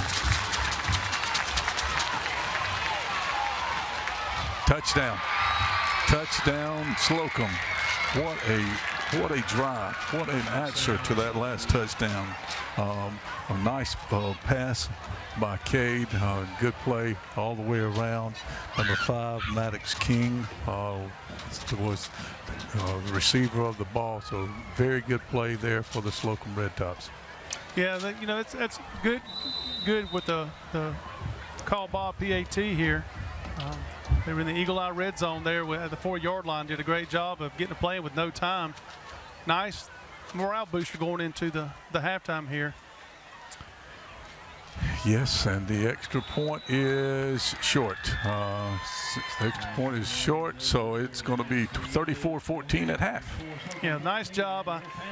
Geneva came out and did what they did, and if you looked at both teams, you wouldn't think they were the team that were 0-2, and they came out, controlled the field, controlled the clock, and did a great job. Slocomb there at the last minute, though, they battled back, and it's a 20-point ball game, and they get the ball on the kickoff. So when we come back, they'll have that. But, great job by Slocomb battling, not giving up. That's the one thing Coach McClain said was they're gritty, they're scrappy. I think they'll talk about that and do what we can. We're going to have our sponsors tonight we're going to tell you guys about that help us put this on. We appreciate these guys tonight. First one is going to be Bob Woodall's Air Care. Call Bob. He also does our point after. Eagle Eye Outfitters. They also do the Red Zone. Clear to Close Real Estate Group. Jim Whaley Tires. Jack's. Good biscuits in the morning if you haven't had them. Hyundai of Dothan. Go by and see them. Great job by Hyundai. Southeast Health for your health needs. Largest employer in the Wiregrass. Brian Holloway Floor Covering. Been walking over y'all for a long time. Triple E Design Services. Tri-State Parking Lot for your maintenance needs. And, of course, Ridgecrest Baptist with the drone with Tyree Entertainment putting this all together. News 4 here, guys, as always, helping us out. Get you a bite to eat, something to drink. We'll be back here in Geneva, up 34-14.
halftime performance.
And continue our show with Ava Max's pop hit, Kings and Queens.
By the Geneva High School Marching Panther Band.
everybody, from halftime here. About to get started in the second half. Geneva's up 34-14. Offense really moved the ball at will. The only time they really got stopped was by their own mistakes, but there at the very end, Chester, Slocomb had, I think, a very important score to make it a 20-point ball game going into halftime. They did, and that was a big play for a big set of downs for Slocomb. Took the ball inside of a minute and took it down the field and scored to cut it to a 3-touchdown game. Now, what they have to do, and hopefully did at halftime, was go in there and talk about how to stop KT from running up the middle, because otherwise it's going to be a tough second half for him. Yeah, he had over 100 yards easily on the ground. And Michael Moore, the quarterback, he scored a few touchdowns and threw a few touchdowns. Both of those are seniors, and tonight is senior night here in Geneva. And I tell you what, Chester, this wet weather being 76 degrees is, boys, got me excited about the fall, and I hope more 90-degree temperatures are long gone, but I'm afraid they'll be back next week. Oh, I'm sure of that. They were here yesterday when I was at the golf course. It was out and about, but we're getting ready here to start the second half. Coach Harris for the Geneva Panthers has got to be happy. This is his first year as head coach, following a legend down here, Les Sanders, coach down here at Geneva for 8 years, and he's got to be happy. Looks like he may be picking up his first win. Yeah, he's done a great job with the guys. I talked with him earlier this week, and first two scores really weren't indicative of what kind of happened. He told me, he said he had some injuries that really hurt him, but he got 2 of the guys back, and he's hopefully going to have the other 2 guys another 2 or 3 weeks. And I tell you what, right now they are looking strong, and I would imagine you're going to see a lot of running in the second half, because the offensive line of Geneva in the first half did a really good job on dictating the run, and like you said, KT did a great job of getting the gap and scored a couple long touchdowns, and just punishing folks at the end of the runs. Did a great job. All right, Geneva is getting ready to kick off to Slocomb, so we're going to start this second half, and hopefully Slocomb can move the ball down the field and get us a little closer and we get us a good ball game here.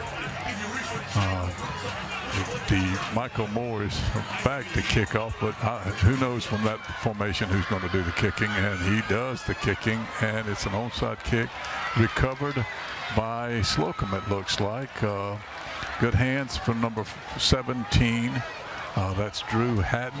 I think that they had some conversation about that onside, those kickoffs at halftime as well. Yeah, they got a couple on I wouldn't necessarily call it so much onside like that was. The others are more like pooch kicks. But being up 20 points, though, I kind of question that onside kick, the way your defense has played. Pretty much that last quarter. Touchdown at the end of the quarter. Yeah, but they haven't been able to kick it deep. It doesn't look like the whole game. So maybe that's what's a thought. Hand off to number 9 up the middle, and he is running strong, breaking tackles.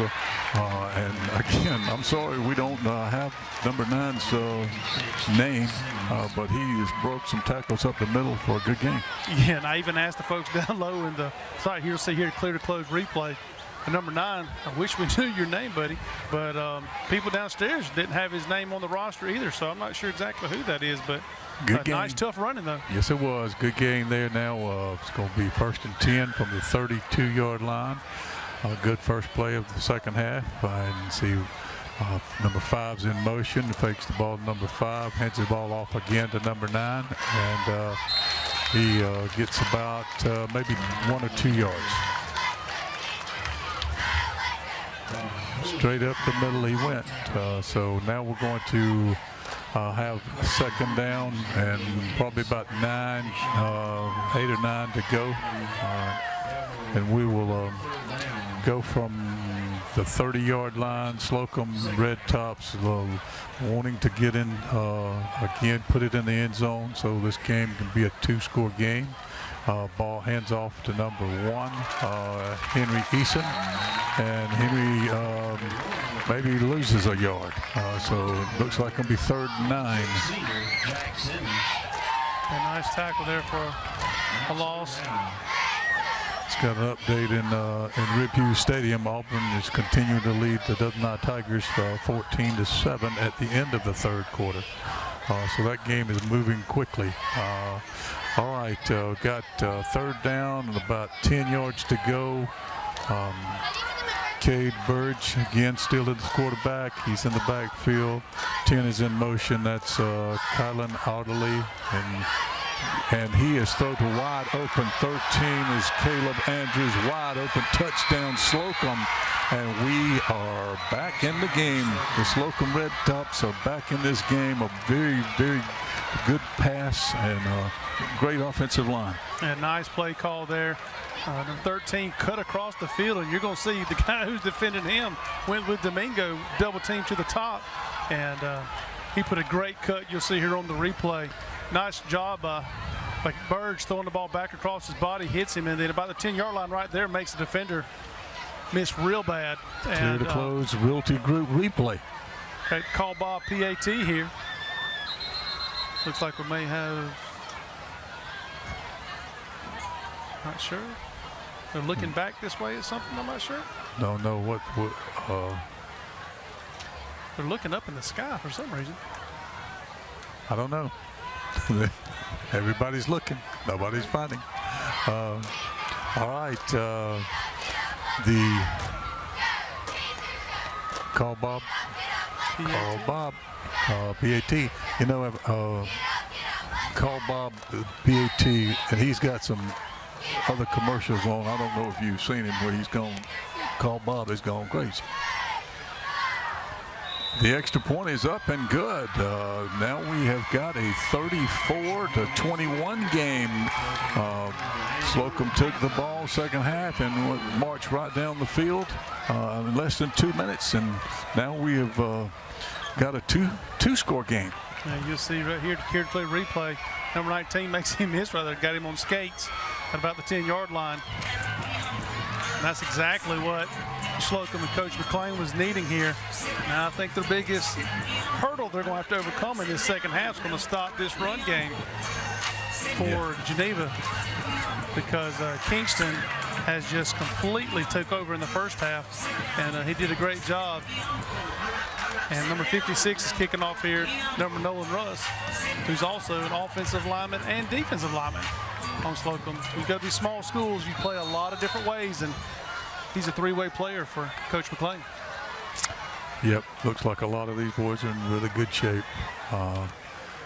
Little kickoff, it drops down about the 30, picks up by number 4, who has been all over the place. That's Dalton Mock, and he takes the ball out to about the 41, 42-yard line. That's where Geneva will start with 9:57. That's their first possession of the second half. Yeah, that was a nice job. You may start seeing Slocomb roll some players down into the box safety-wise here to try to limit the runs, but Geneva's done a great job of spreading them out and going 3 or 4 wide and let Kingston use his abilities against a 6-man front, which looks like it's going to be a 6-man front again. Moore hands the ball off to KT, and KT's finding some room, gains about 5 yards up the middle. A good hole there. Offensive line's doing a good job for KT. Yeah, that was a nice job and a nice tackle. But number 57 did a great job. Gabe Hall did a good job. You'll see here he breaks the tackle, and 57 just hangs on to him right there as much as he can and got him to the ground, brings up 2nd and 5. On the clear to close, Realty Group replay. Instant replay. Let's go. Number 2 hands the ball off again to KT, and he is stuck. Did the ball come out? I think it did. Slocomb saying they got the ball. Sure did. And haven't seen an official make a call yet. So they said they got the ball. And the Geneva offense is staying on the field, so it must not have come out. All right, 3rd and 5. Slocomb comes out a little bit hot. There's the replay, and it looked like he was out. So that's the good thing about this clear to close Realty Group instant replay. All right, 2 Michael Moore's rolling out, and overthrows his favorite, looks like his favorite receiver, Dalton Mock. So now it would be 4th down and about 5 from their 45, and looks like they're going to send in the punting team. And I think you just about have to punt it here, even though your offense has done pretty well. 4th and 5, and they had the ball on the short field the time before and put points on the board. So I would think, and they are, looks like they're going to punt the ball away here and try to pin them deep and make them drive the whole field. Looks like they're a little confused on lining up for the punt. Rhett Shiver punting back for Geneva here. Nice punt. Dooley Domingos came up, tried to field the ball, fumbled it, but got on top of it. So it'll be first and 10 from their own 20-yard line, and let's see how they operate from this set of downs. You know, I know he came up and made that play, but time and time again, you'll see where the guy doesn't make the come up and the ball ends up taking a bounce for the defense. Well, I guess it'd be the offense at the time, the punter, but then it goes down and it gets it inside the 10 or 5-yard line. And I like the aggressive play by Domingo coming up and getting that ball. As long as he doesn't muff it and the other team gets it, you like it. All right, Slocomb's back on offense. Cade hits the ball off to number 9, runs it up the middle for about 2 or 3 yards. I think they're doing that pretty much just to keep the defense honest. Well, you mentioned earlier how Geneva is getting up close to the line, and if they can throw it over the top, they can score some points. So, and they've done that and gotten this game back to a close game, and we're still not even halfway through the 3rd quarter. Cade Burge hands off to number 1, Henry Eason, around the right end.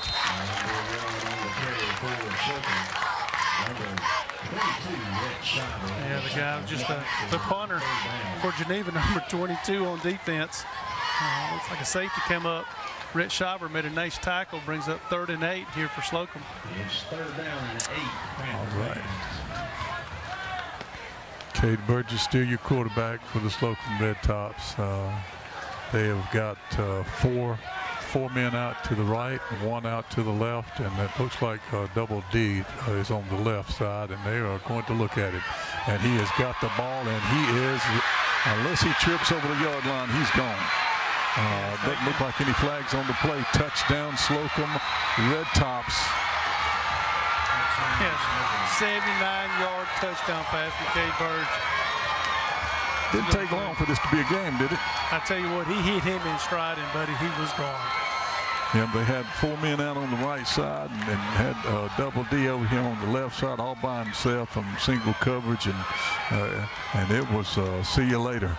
And as you'll see on the clear to close replay, hits him in the nice slant route, and did a great job in the call, Bob.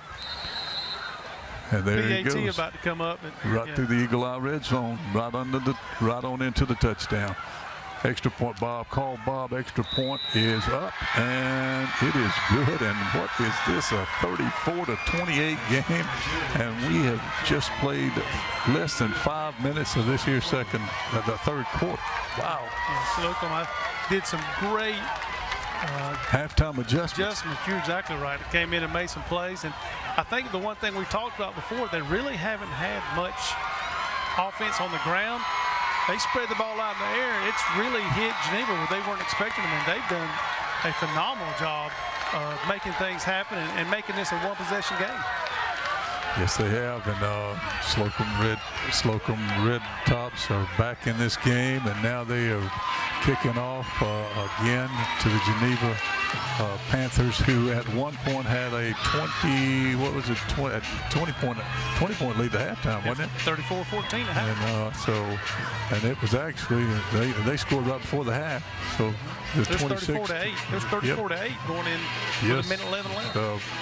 Now the Slocomb's got the big Mo on their sideline right now. So let's see what the Geneva Panthers can do as the Slocomb kicker kicks off to number 4. It looks like he will be running it again. Dalton Mock, I'm sorry. Yeah, So a nice play right there by the Slocomb special teams, holding him to about 6 or 7 yards. Brings up 1st and 10. All right, let's see if the Michael Moore and Kinston Tolbert, who we've named KT up here, can get something moving. Don't want to turn it back over to Slocomb right now. It looks like that their offense is hitting on all cylinders. All right, Michael Moore's in the backfield, hands it all ball off to Dalton Mock, who comes around the right side and gets stuck. Ooh, nice run. He is going down the sideline, down to the 23-yard line. I thought he may have stepped out right here in front of us, but he didn't. Got a nice run by Dalton Mock. I think they got lucky right here. Number 11 might have got away with a little bit there of a block in the back, but number 4 broke through the tackle there of number 9 and down the sidelines. He did step out. You see it? I thought he did back here, but no instant replays, no on clear to close rulety group for the officials down there. Imagine if that had been on Slocom's sideline. You think them coaches may have said something? Well, I think they probably would have said something about the possible block in the back as well. You know, because it looked like he did assist him a little bit. Wasn't much, but I think it was enough just to let him get around the end. And I tell you what, one thing I am impressed about Geneva is they look for contact. At the end of a run, they don't run out of bounds. They look to run through you. So very physical Geneva team. And I think Coach Harris, being an SEC linebacker, probably instills that in them and brings that to them here in Geneva. Yeah. Don't run over him, see what happens. Maybe next time he'll get out of your way. That's what he's thinking. All right, Michael Moore back in the shotgun.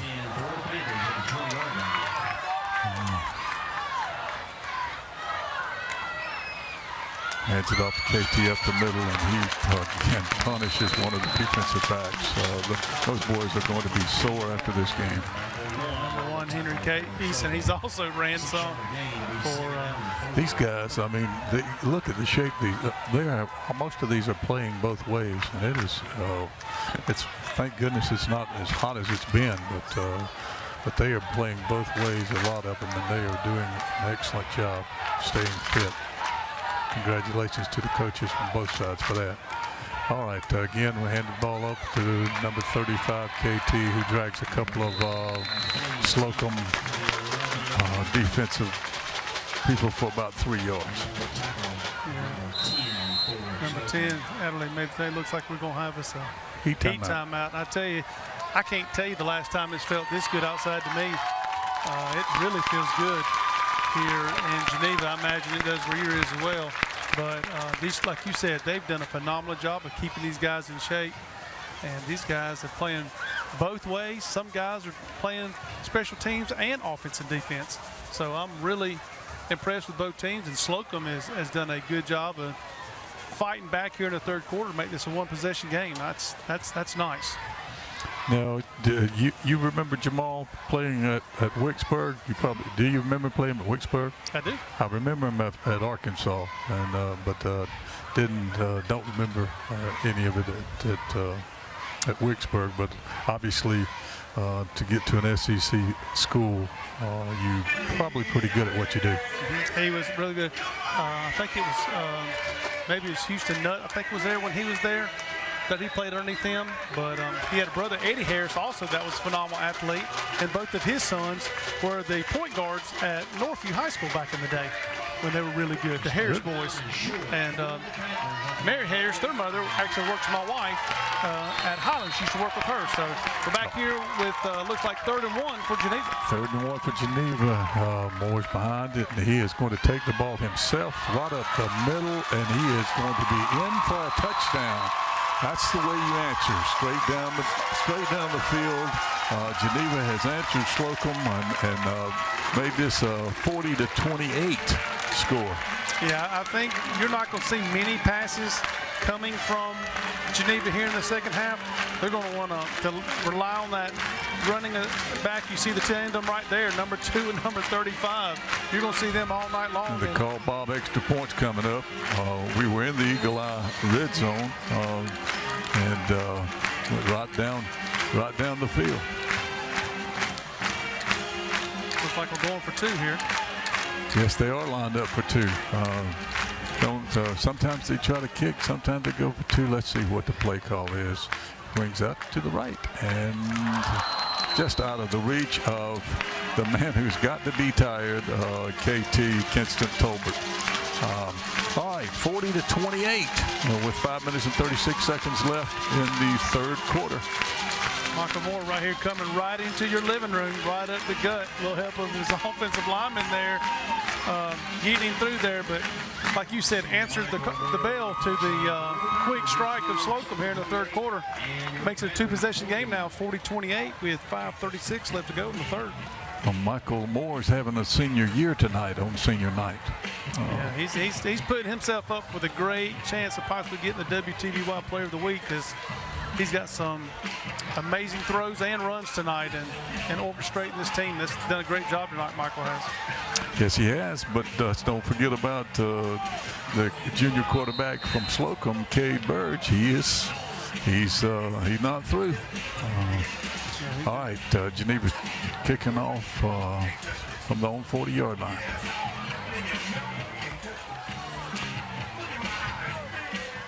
Let's see if this one goes deep. Yeah. Deep, number 9, unknown name, and he is running it back to the 42. Boy, we need his name, Marcos. He is flat out, he can run that ball. Yeah, it's a shame he's not getting it in on the airwaves tonight. But even the people here in the Geneva, they're saying number 9, number 9, number 9. He's in the middle of your screen there, and I hate that, but he's done a phenomenal job for Coach McLean and these Red Tops. All right, let's see if Slocomb now can answer the Geneva Panther touchdown. Cut this thing back to a one-score game. First and 10 from the 41-yard line. Cade Burge is your quarterback. Hands it off to number 9, and Geneva defense came to life on that play. Carson Hughes broke through the backfield right there, number 52. You see him on your screen. Nice tackle for the loss, and a clear to close replay right here. He shoots the gap, and nice tackle by Carson right there. Brings Clear to up close. Second left. Realty Group instant replay. All right, got second down and 11. See what play they call. This is the same format they had that they had on the touchdown a while ago, but they have double teamed Double D over here on this side this time. And the quarterback K Biggs urges, gets out of bounds, steps out at the 49-yard line. Looks like going to be a little bit short, about 2 yards short of the first down. Yeah, Chaston Morris came over and made a big hit, but you'll see here on the replay, it was very close to being out of bounds. Cade Burge did a good job of getting that first down and getting through there. You'll see right there, he's very close to getting that. Stepped out. All right, got 3rd and 2. Let's see what Slocomb Red Tops have got called on this play.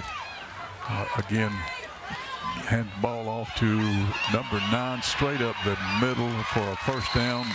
Gain of about 12 yards. Going to be 1st and 10 from the 40-yard line. Touchdown saving tackle by Caden Weeks there, number 30. Looks like maybe some of them are wearing down a little bit from going both ways, maybe. All right. Hand the ball off again to number 9 up the middle, and he stopped after about a 2-yard gain. Yeah, that's a good job of updating the Dothan High game. We've got it tied in the third quarter, 14-14. Brings up 2nd and 8 here for Slocomb. 2nd and 8. Slocomb is driving the ball and looking to cut this back to a one-score game if they can stick it in. Hands off to number 1, which is Henry Eason, and he is stuck by a Geneva Panther. Number 9 came in and put a shot on him there. Got maybe 1 or 2 yards out of it. Looks like it's about 3rd and 6 here. You see the clear to close replay right here come in and boom, put the hit on him right there, and he went backwards. Pops him pretty good. The Geneva crowds lighting up over here, pulling for their defense to do something out here. Cade is rolling out to the right and pulls it down and runs for, looks like it's going to be about 3 yards short. Going to be 4th down and 3. Tell you what, that Cade, he's a very smart quarterback. He right there at the very end looked like he tried to throw the ball downfield, but the guy was covered, so then he got what he could get. And I would be shocked if they don't go for it here with about 4th and 4. But Cade, he has got his hands on his hips, and he looks like he is worn out, so wouldn't be surprised to see a timeout here from Slocomb. Yep, you're right. Because he took a pretty good shot from about 3 or 4 Geneva Panthers there at the end of that run, and looks like Slocomb's going to have a timeout here with about 4th and 4 to go. So we're going to take a break as well. 40-28, Geneva.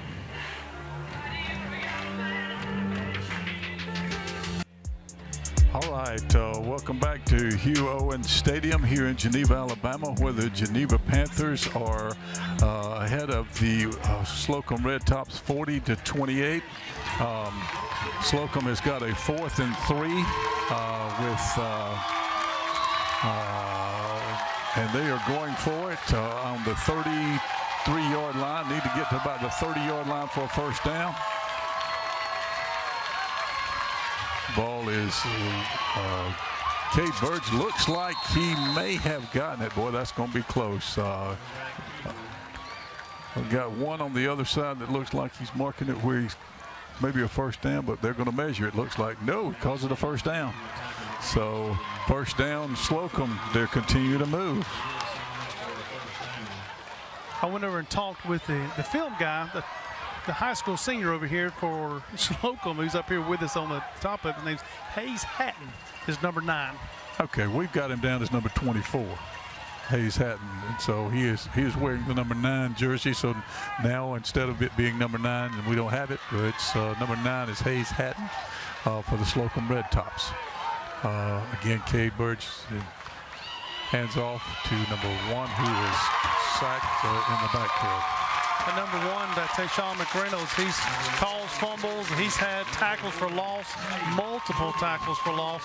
He's had a great job of keeping that edge for about a 4 or 5 yard loss. Brings up 2nd and long for Slocomb. Yes, it is. 2nd and 14. Clock still running. 1 minute 35 seconds left in the 3rd quarter. Slocomb needs to answer that touchdown and get it back to a one score game. Been in the shotgun pretty much all night. Yes, they've abandoned the wing T unless this is a new setup of the wing T. Cade is looking downfield. Oh, nice play. Nice play. He had number 5 open, Maddox King. Great play by the DB. Yeah, he just turned his head around just in time to deflect that, because the offense had him spun there for a second. The ball was just a little bit late and gave him time to get the play. You'll see the clear to close replay here. Cade get out there, and he's got him turned around right there, and then he turns right back at the last minute and just about makes the interception. Sure did. Good play. Very good play. All right, we got, 3rd down and 14. Slocomb got the ball on the 34-yard line, 34.5-yard line. Cade Burge is winded, but going to go it again. Got a man wide open on the middle. Great catch. Great catch there by Double D, Dooley Domingos. Yeah, he's been his go-to guy here tonight, and Geneva's having a hard time. And I believe that's they're in the Eagles. Are they on the Eagle Eye? Yeah, I was like, yep. They're inside the 20. Yeah, the Eagle Eye red zone. So the Eagle Eye red zone here for Slocomb. Have not really been in the Eagle Eye red zone. They're usually going through it. Just about both teams. There hadn't been very many drives that have been short. They've been long plays. And all right, again, Cade Burge back, hands the ball off to number 9, which is Hayes Hatton, and he is still spinning. And correct me if I'm wrong, but I believe the owner of Eagle Eye, Anderson is from Slocomb. I believe he's from, actually, I think he's a Slocomb Red Top, correct me if I'm wrong, but Eagle Eye here, his team's inside.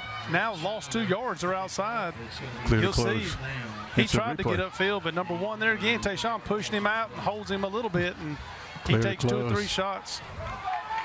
We got 9 seconds here left to go. They're going to try to get another play off here. All right.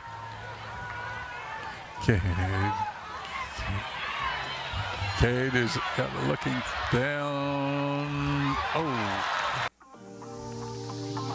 All right, we're back at the Hugh Owen Stadium and starting the 4th quarter. Geneva's with a 40-28 lead, and the Slocomb Red Tops have a 3rd and 10. Looks like 3rd and 12 from the 20-yard line. So they're trying to answer the Geneva touchdown, last drive from Geneva.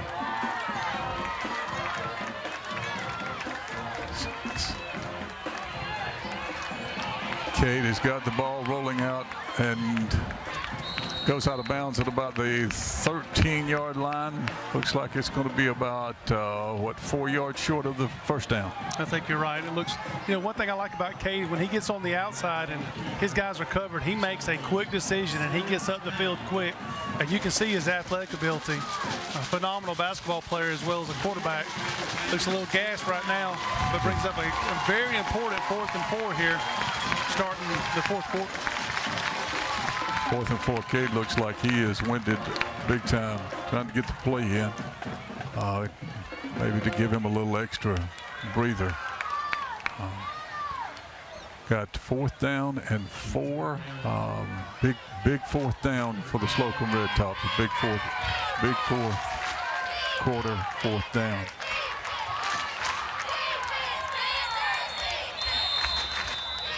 There's a flag on the play, offside. Looks like maybe offsides on the defense.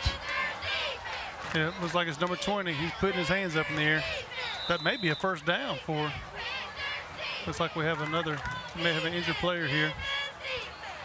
That'll help out quarterback Cade Burge. That'll give him a little gasser here. Cade Burge and Hayes had both squatting down there. Got an injured player down at the 13-yard line. Geneva Panther player, and that looks like it's going to be a first down. First and goal in the Eagle Eye red zone. Sure does. Looks like from the 7-yard line. And so we'll see what goes there. Did you get an update on the Dothan Eye game, Mark? Yeah, they're tied, and it looks like Dothan missed a 38-yard field goal right at the end of regulation, so they're going into overtime. So hopefully that missed field goal doesn't come back and haunt Dothan High, and hopefully they can make the play here. Got a good game over there. Got a good game here. Slocomb has tightened things up a little bit, and so what looked like at one point Coach Harris was going to get a runaway. Now we've gotten a much closer second half. Yeah, it looks like number 12 is walking off his own power, maybe a little winded there and had to take a break. That's number 12, Samuel Cade, one of the safeties for Geneva. Doesn't look like any training staff's working with him on the sideline, so maybe he'll be all right, get to come back. Might have took a shot to the gut or something. Probably waited. He's probably been playing a good bit both ways. All right, back in play, first down and goal in the Eagle Eye red zone. Cade heads it off to number 1, Henry Eason. Nice tackle, number 22. He did a great job there. Rhett Shiver came up and kept the edge and didn't let him get upfield, and brings up second and goal from looks about like the 6th or 7th yard line. You'll see here. Did a great job there taking him to the ground. The nice tackle. Getting close to a face mask, but clear to close. Clear to close. Realty Group. Instant replay. All right, here in the Eagle Eye red zone, looks like it's down about the 6-yard line. Cade is in the shotgun and, well, fakes the handoff. Even fooled me. It looks like he got in. He did get in. Touchdown Slocomb. Came right back and answered the Geneva Panther touchdown with one of their own. Yeah, it looked like one of the old Tim Tebow plays. Hike it to the quarterback and veer right, but then he saw an opening to the left and he cut back. You'll see right here on the replay. Kind of supposed to follow the blocking, but he cuts back and dives into the end zone right there at the end, and about to make this again a one-possession game, which if you told Coach McClain that going into halftime, that going in the fourth quarter, you'd have a one-possession game, I think he'd be tickled to death. Yeah, I think if you'd have told Coach Harris the same thing, he wouldn't be very tickled. No, probably not too happy. But extra point, call Bob, extra point is up and good. So now we're back at 40-35. So we got a game. We've got a game. We got a fourth quarter right here in Geneva, Alabama, at the Hugh Owen Stadium. I think the injury to the Geneva player there really helped out Cade to get his breath back to make that run, because he was taking a knee and his hands on his hips there before that snap, and I think that actually helped them out. So yes. But again, I think you're going to kick the ball off to Geneva, and I would be shocked if they threw the ball. I think you're going to see Kingston, and you're going to see Michael, number 2, number 35, over and over and over again. They've been dominant this game, and I don't expect them to stop as well. Now here on senior night, so they're both getting after it. So 10 minutes and 17 seconds left. Let's see where we're at. Slocomb kicking off to Geneva, and a 5-point game, which was 20 at halftime. Nice hands by Geneva, up back 25. Ashton Pollard comes down with the ball. So now we've given the ball to Geneva at the 48-yard line. Mark, help me, why are we kicking that short kickoff? Well, I wouldn't kick it to number 4, the number 35, who they kicked it to, and they about broke it 2 or 3 times. You know, it's really only about a 10 to 15 yards difference from the normal kick if they do kick as hard as they can. I kind of like it. And the guy, like you said, had great hands, made a nice play. All right, Michael Moore hands it off to Kate T up the middle for about 3, maybe 2. And Nolan Rush with a nice tackle. That's a good sign of sportsmanship right there. They both pull each other up and tap each other on the helmet. That's nice to see, because too many times on TV nowadays you see the other side of the nasty sportsmanship and talking back and forth, and that's good to see. And some guys still have a love for the game. All right, we're trying to run a little clock, it looks like here. Michael Moore's back. Comes to hand the ball off to Dalton Mock, who is tackled for a loss. Yeah, great tackle right there. Looks like number 11 came up. Connor Doherty made a huge tackle for a loss. They probably lost maybe 8 to maybe 10 yards on that play. Brings up 3rd and long. You'll see on the replay, number 11 shedding his block, coming up and making the nice tackle with the help of number 14, Cade Hodges. On the clear to close Rule T group. Instant replay. All right. Geneva, Slocomb's got all the mo, Mark. Slocomb's got all the mo. Let's see what Geneva can do now on 3rd and like 15. Well, that's overthrown. Miscommunication right there. Now Slocomb is fixing to get the ball back and has a chance, if you can believe it, to go up. If you told me at 1:11 to go in the second quarter, when they were down 34-8, that in the fourth quarter they would have a chance to take the lead, I don't think I'd have believed you. But Coach McClain's got this team back in it. They've done a great job. One thing he said every time I talked to him 2 or 3 times was, "We're scrappy, Mark. We are scrappy, and we're going to hang there no matter what." And he proved it tonight. They're doing that again. Brett Schaber's back to punt. Gets a good punt off. Looks like the kick that out of bounds, maybe a little shorter. Looks where we're going to mark it at the maybe the 25-yard line. Slocomb's got the ball. 8 minutes and 32 seconds left, and as Mark just said, we got a ball game. We got a ball game. Looks like quarterback's gotten his juice, a little bit of juice back. Cade during that series. So let's see if they see how they come out and move the ball. And look at the defensive backs here, Chester. They're all playing. Got 2 or 3 of them now. The safeties are playing 10, 15 yards off.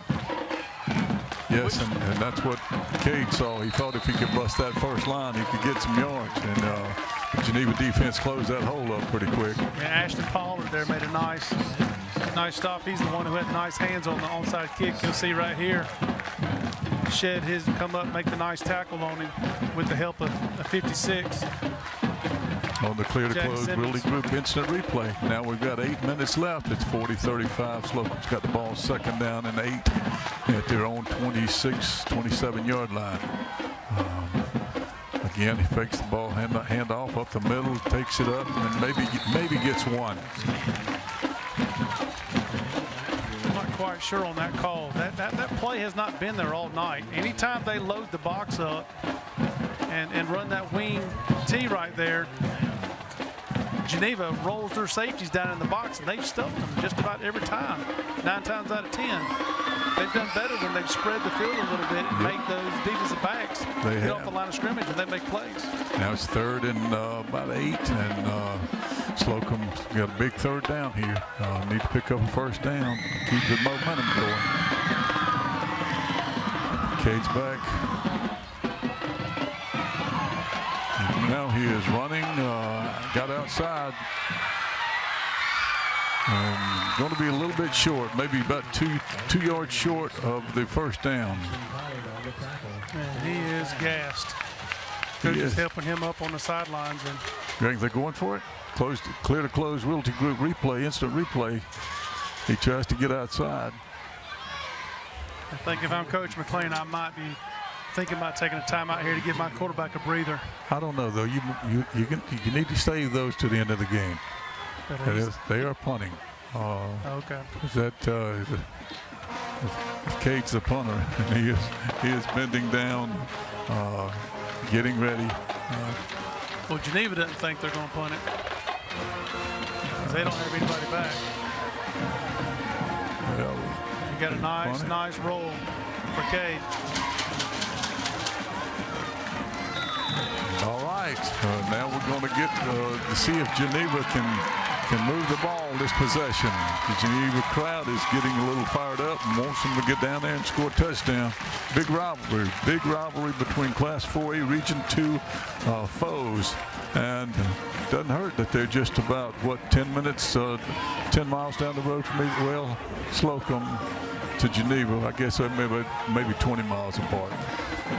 Yeah, you could kind of feel some nervousness in the crowd over here in Geneva when Slocomb got the ball and had a chance to get the win, and they seem relieved. And look at this lineup. Okay, they bust out of it.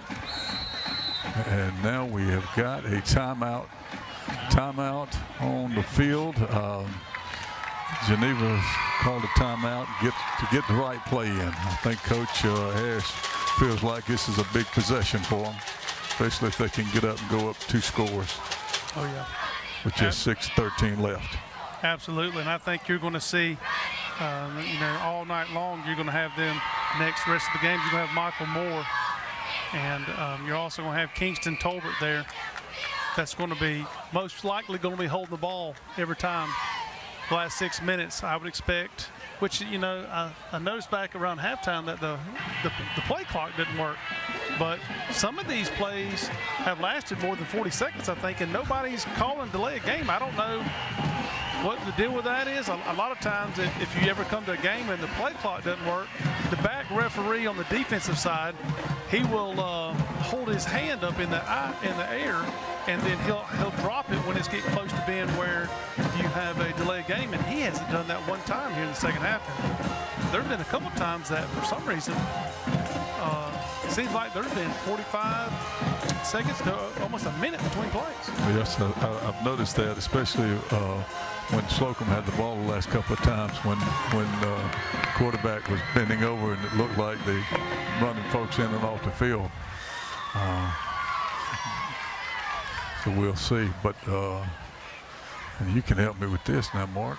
I thought they used to have an official back a little bit, because now you only have this one in the middle and at the line of scrimmage. I think both ones, there's nobody back here to maybe to look at that. Well, he can look at that straight ahead of him. There's a clock, but what you're seeing is an effect as well is a shortage of referees. Yes. There is a huge shortage, and there's a lot of games that actually have to be played on Thursday night just so they can have enough referees to umpire all the games and to officiate them. And you're looking at tonight with a five-man crew, talking to some officials over the summer. They really need 7, but due to the lack of numbers, and if you're listening to us and you think that you may want to get out, you can make pretty good money officiating games, and they would love to have you. I know that for sure. All right, Geneva's back with the ball. First down, hands the ball off to KT, and KT is up the middle, and KT may be gone. Double D, is that Double D that ran him down? Oh my goodness. Oh my goodness, what a run right up the gut by KT.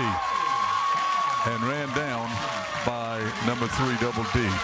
Right up the butt, right up the pipe. And there was 2 or 3 guys that had a chance to get a lick on him, but Dominguez has got to be worn out too. He's playing both sides, both ways, and that isn't. And for him to chase that down, that's pretty good on the clear to close Realty Group instant replay. All right, now we got first and goal in the Eagle Eye red zone. Quarterback takes the ball up the middle, scores touchdown. Michael Moore straight up the gut for a touchdown in the Eagle Eye red zone. And now Geneva has answered and makes it 2 scores. And Coach Harris is over here breathing a little easier. And you'll see Michael Moore here with the fallen KT behind him who makes a cutback, really unscathed about the 2-yard line. As you see right here, he's got 5 touchdowns. He's counting them for you right there for you folks. He's had a nice night with 5 touchdowns. Clear to close. It's a replay. So they was counting them all. He sure was. On senior night. And it looks like they're going to go for 2. So here we go for 2. Make it 48-35. Let's see if they can get it. Pass is outside, incomplete. So it's going to be 46-35. 5 minutes and 43 seconds left, and got a good game now. Slocomb has got to answer. They've got to answer. Well, you know, the good thing about it, I know they didn't get the 2-point conversion there, but they did make it a 2-possession game, which is huge. So 5:43 left to go. Update on the Dothan High game. It has gone into second overtime because they are tied 21-21. So good game. What did you just tell me they were 4 and 5, or what? 5 and 6 in the state, whatever it is. Yeah, I think it was 4 and 6. I think. But you'll see Michael Moore there on the run, coming in, and tell you what, he's letting everybody know right there at the end. He's counting them off for you. And you'll see there Kingston right there. Had a nice long run. And he just looked like he may be cramping up a little bit there. Yeah, well, number 1, he's been a heck of a player on defense for him. That's for sure. Tayshawn McReynolds there coming off the field like he's cramping. You know, it's shocking that we really hadn't seen many players cramping up. Now, I do realize it's a little cooler, but yeah, boy, these guys they've been playing. Been going both ways. Well, when you hang, what's that, 70, 80, 81 points on, and we still got 5 minutes and 43 seconds. Yeah, I'd say they've been moving up and down the field. So Geneva getting ready to kick off to Slocomb. Slocomb, I feel like Slocomb's got to answer that. If they don't answer that, it may be over. But let's see how they kick off. Kick off to Maddox King, running back. Gets it back up to about the 40-yard line and be first and 10 from the 40. Mark, I believe they got an answer. What you think? Yeah, I think you're right. They're going to have to, I think, spread the field. You'll see the clear play replay here. And number 5, he's smart. He's not really trying to make anything happen, hold on to the ball, get the ball in Cade's hands. He's done a great job all night of making things happen. First and 10. Looks like it's from Slocomb's own 40. Cade's back. Got two wide outs on the left side. Let's see what happens. He is again running. Good pass. Nice pass to number 5, Maddox King. Maddox King's out of bounds. Looks like at a 41. So good first play. Yeah, pushed out of bounds number 19. You'll see on the replay. You'll see Cade here. When he gets out of the pocket, rolling to the left, he does a great job of keeps his head up. Head up and keeps those shoulders squared and makes a nice throw down the field. That's nice job by Cade Burge there. Brings up first down.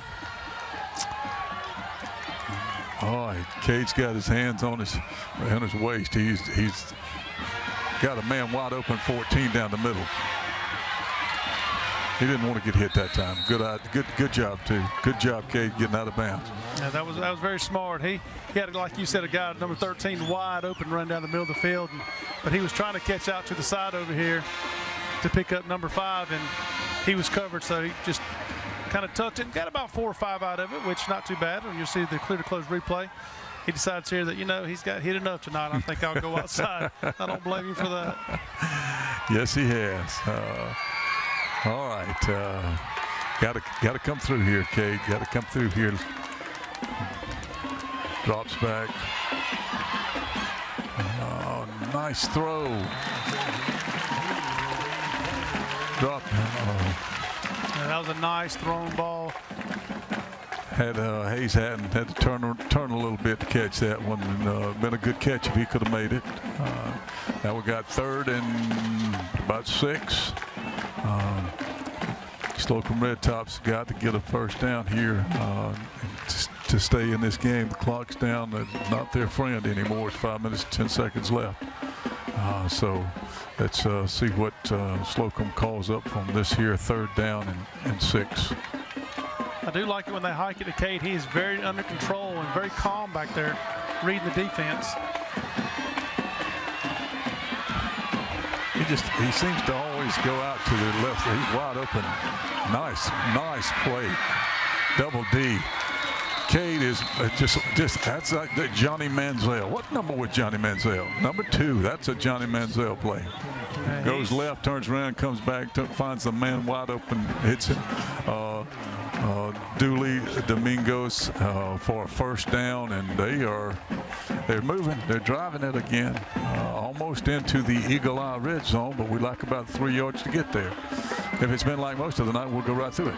Most likely. But again, he just stays so composed under pressure and makes the plays. That's impressive from Cade.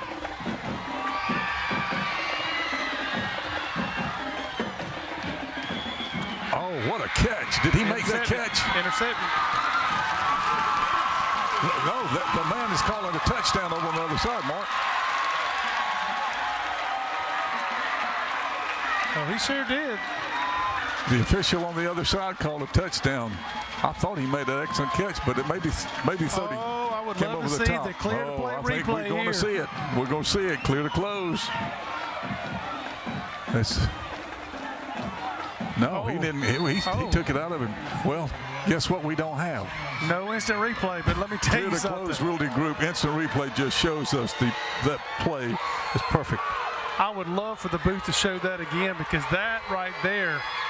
Oh, my goodness. Well, we've got Coach Harris out on the field, and he wants an explanation. He will.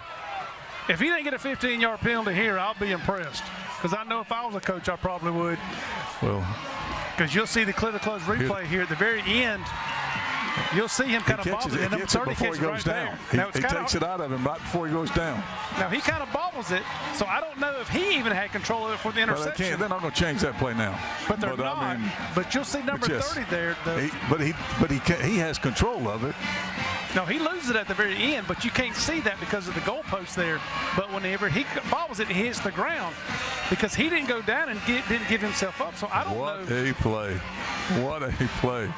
But here we go. They've gone and talked together now, so they may come back here. We got a different angle. We're going to look at this. Look at this clear to close instant replay. Let's see what it looks like here. So he Nine's got it there, but 30 takes it away from him. But then watch, he'll bobble it here right at the very end. Doesn't really have control yet, and then he bobbles it right. No, he's holding the ball up. He's holding the ball up. Wow. Oh, there goes the hat for the. Wow. That Coach Harris doesn't look like he's excited about that call, but we have to go back. I got a feeling the chain crew might have just got them a 15-yard penalty over there. The official who was standing beside All them. right, the officials are going to have some little more discussion on this one, and let's see what they come up with. While the officials are having a more discussion, it's helping the quarterback, Cade Burge, a lot. No penalty here for some reason. They waved it off. So here's another look. We'll get one more look at this instant replay. You'll see where he's got the ball. Then 30 takes it away from him on the way down, and then he's holding up to show he's caught it. I thought, yeah, wow, the clear to close the Realty Group, excellent replay coverage right there, and it was close. It was close, and so now we've got looks like Geneva has jumped off sides, and they're going for 2, and it's going to looks like it may be. No, call it the other way. Call it the other way. Update from Dothan High score. Dothan High had scored, tied up, I believe, and went for 2 and missed it. And so Auburn won that game. So that was a good game over there, but I don't know if it's any more exciting than this one right here. Tell you what, if they get this right here, it will be a 3-point ball game. And they just scored in less than 2 minutes on the clock. So got a little longer to go. Got on the 2-point conversion. Little Cade couldn't come through that one, but good play by the Geneva defense to stop that. 46-41, 87 total points, and still got 4 minutes and 37 seconds left. You're going to see a great job here on the clear to close instant replay. Number 1, Tashawn, who had the cramp earlier, came in and finished him off right there, but I think Coach Harris is still quite upset with that play, and I don't blame him. He threw his hat in disgust. And I was looking at this region, Class 4A Region 2. The teams in it. There's some good teams in this region. Yeah, read an article that Coach Harris talked about. There's 3 or 4 teams out of Montgomery that are normally extremely strong. And this was, you don't really want to say a must-win game in area, but this is a game that both teams are very similar in that they'll be the underdogs when they go to Montgomery. So this is a big, big game for both teams here tonight. Yes, it is. Yes, it is. And it has been a good game. What looked like it was going to be over at half, Slocomb has come out and made a game of it. And now they are down by 5 with 4:39 to go and kicking off to the Geneva Panthers. Geneva thinks it's going to be onside. They're moving everybody up. Oh, who's the fastest? Number 5 goes and lays down on the ball.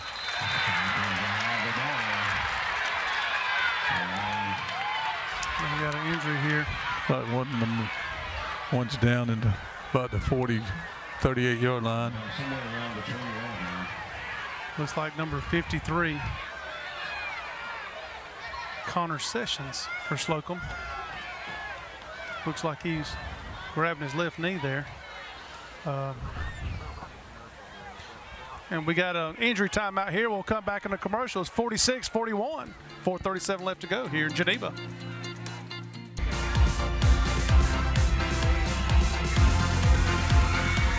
Welcome back, everybody. Geneva here. We've got a good one. 46-41 Geneva over Slocomb. We've got 4:37 left to go in the 4th quarter, and Geneva's got the ball. Slocomb just has scored a touchdown, a very controversial touchdown, and looks like Geneva's ready to go. Michael Moore's got the ball, hands it off to, is that KT again? KT up the middle for about 6 yards, and it looks like if Geneva will hand the ball off to KT and run the ball up the gut, probably can run this clock out. Nice tackle there with number 1 wrapping him up. Brings up about 2nd and 40 here on the clear to close. Instant replay. I'm expecting you're going to see Kingston with the ball in his hands or Michael Moore in his hands. Either or. I believe you'd be right on that call. So again, ball up to KT up the middle, dancing around. Looks like a good first down. Got a first down here. So we're going to run a little more clock.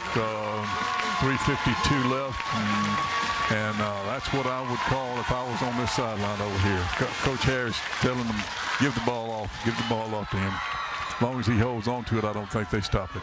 I think you'll see that, and then you'll see snap to Michael Moore, and he'll just follow Kingston in the hole like they've done as well, and they'll go back and forth, but they're going to sit here. Now we're holding the clock. Now we're getting the coaches over here to clear the close. Instant replay straight up the gut. There you go. Michael Moore up the middle, and he faked the handoff up to KT and got back to the original line of scrimmage. So it'd be 2nd and 10. Yeah, that was a nice play. That looks like they may have actually lost half a yard maybe. Let's see, the clock was 3:10 at the end of the play. It's all right. You know they're going to try to milk this down as much as we can. They're taking their time, getting the play in. Just trying to eat up clock.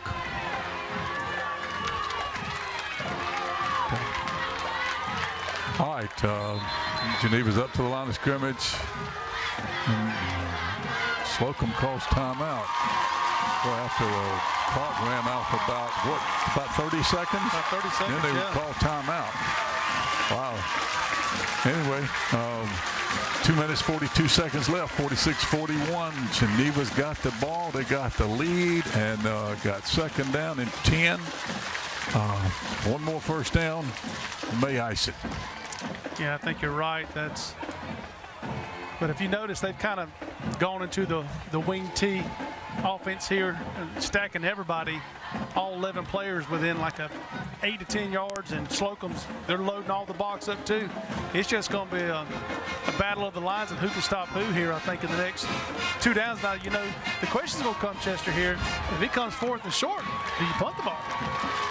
Give it back to them, or do you risk the chance of going for it and giving them half the field with less than 2 minutes to score or kick a field goal? Yeah, that's true. That's very true. Don't we'll have to cross that. But what if you're Coach Harris? You can say, let's pull it out and throw it to number 4. You know, like they've been doing all night. It's a gamble. It's a good call. It may end up being a touchdown if they get past it. But no, we're going to snap it to Michael Moore, who in turn hands it off to KT. KT on the left side. And first down to the 37-yard line. And it is 2 minutes, 35 seconds left, and they got a first down now. And not sure how many timeouts that Slocomb has, but that may have been it. There's the instant replay. Straight down the sideline, clear to close, really good instant replay. Good run by KT. Not sure why the clock's still running with them going out of bounds, but maybe that's a new high school rule that the clock doesn't stop unless under 2 minutes. Well, that must be. All right. Excellent first down. Michael Moore hands the ball off again to KT. KT bounces outside, and he is running strong with 2 minutes left. And I just don't know how he can continue to run as he has all night long. Well, you'll see here in the clear to close replay, he bobbles the ball here for a second, right there. He just about loses it, but he hangs on to it and takes 2 or 3 guys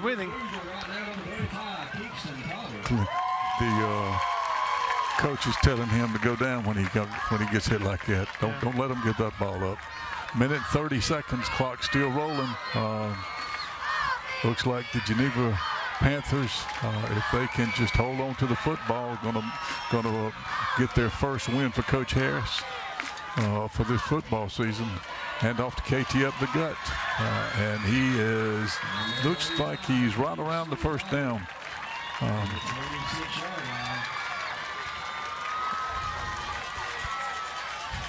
That was a nice thing, like he may be cramping up here. And it is first down, Geneva Panthers, 1:10 left, 46-41. I don't think Slocomb has enough timeouts to slow this down. So Geneva's going to take their time to get the snap in.